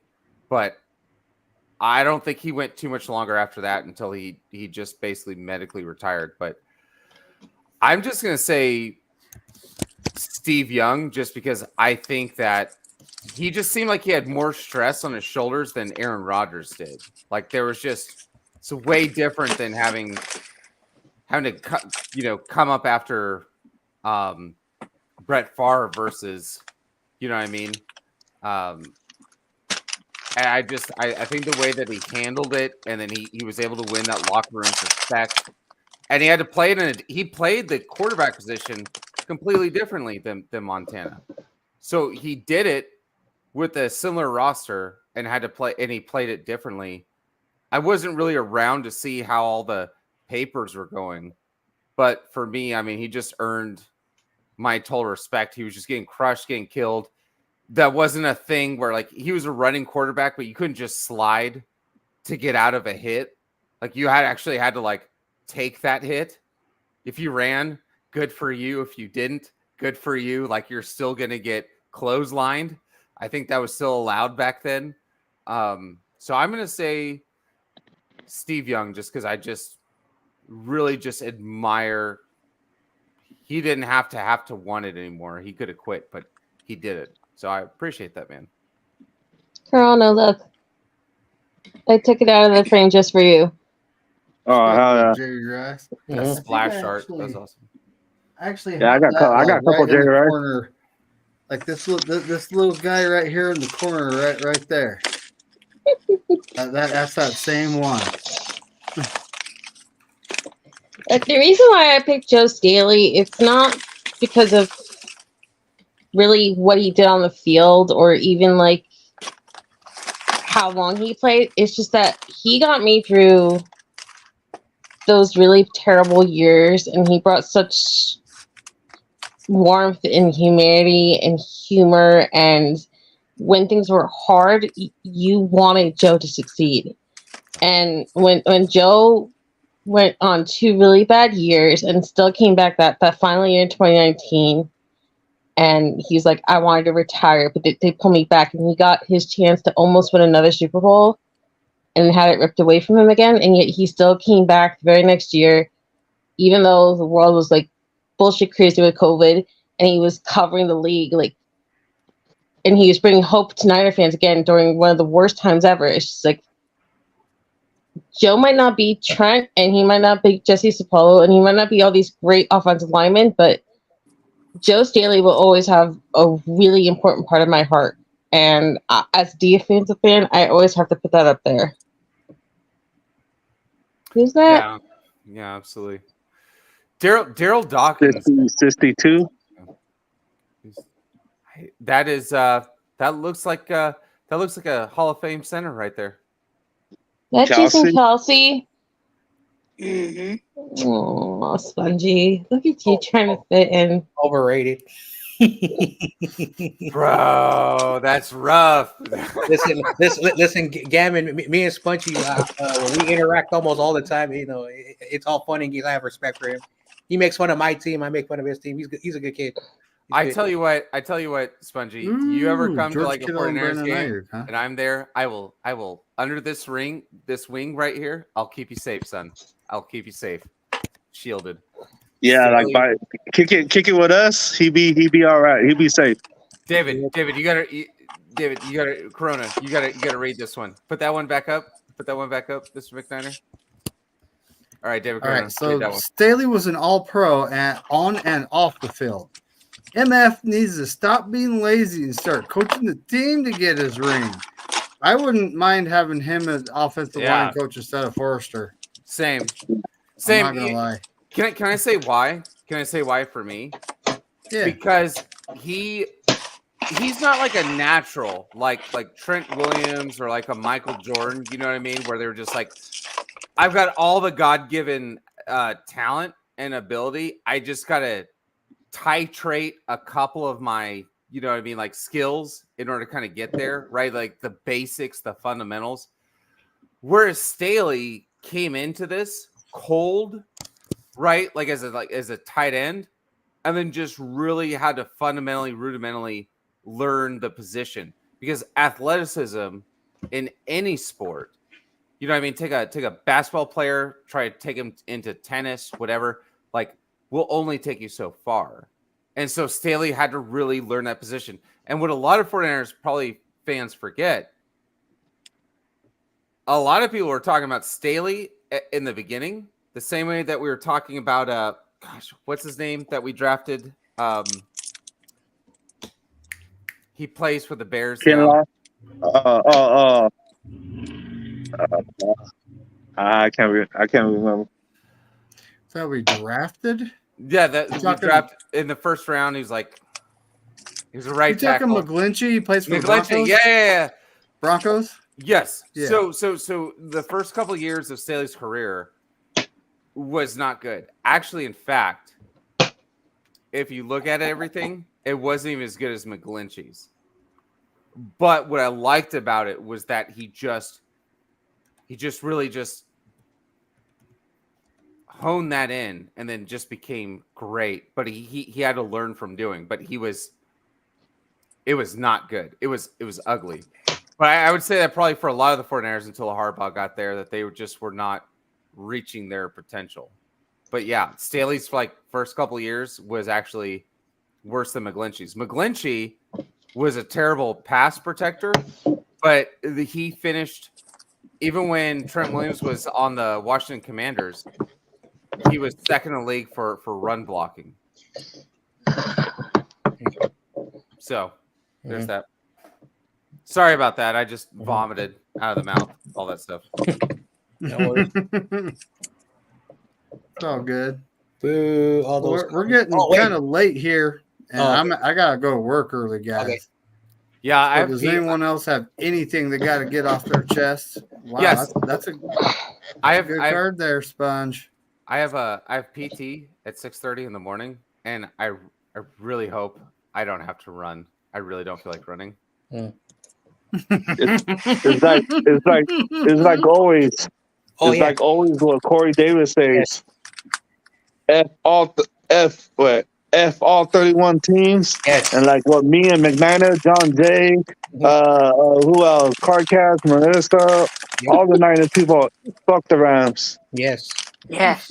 Mostly the Rams. That's a Too. fact. Yeah. That's a fact. They've been talking a little bit too much Oh, hell yeah. and blocking Yes. people. F the Rams. Hey, Corona. Right. Yes, McNiner, ma'am. you gotta put your face on the big screen, and then you gotta give us your cast off. Oh yeah. Well, but Float up big. how does McNider say we out? Yeah. How does he out us? That's what I want to know. Oh yeah. Oh, you find out. You find I out right now. always say it's like Corey Davis says, Go Birds. go 49ers Whoa. and F all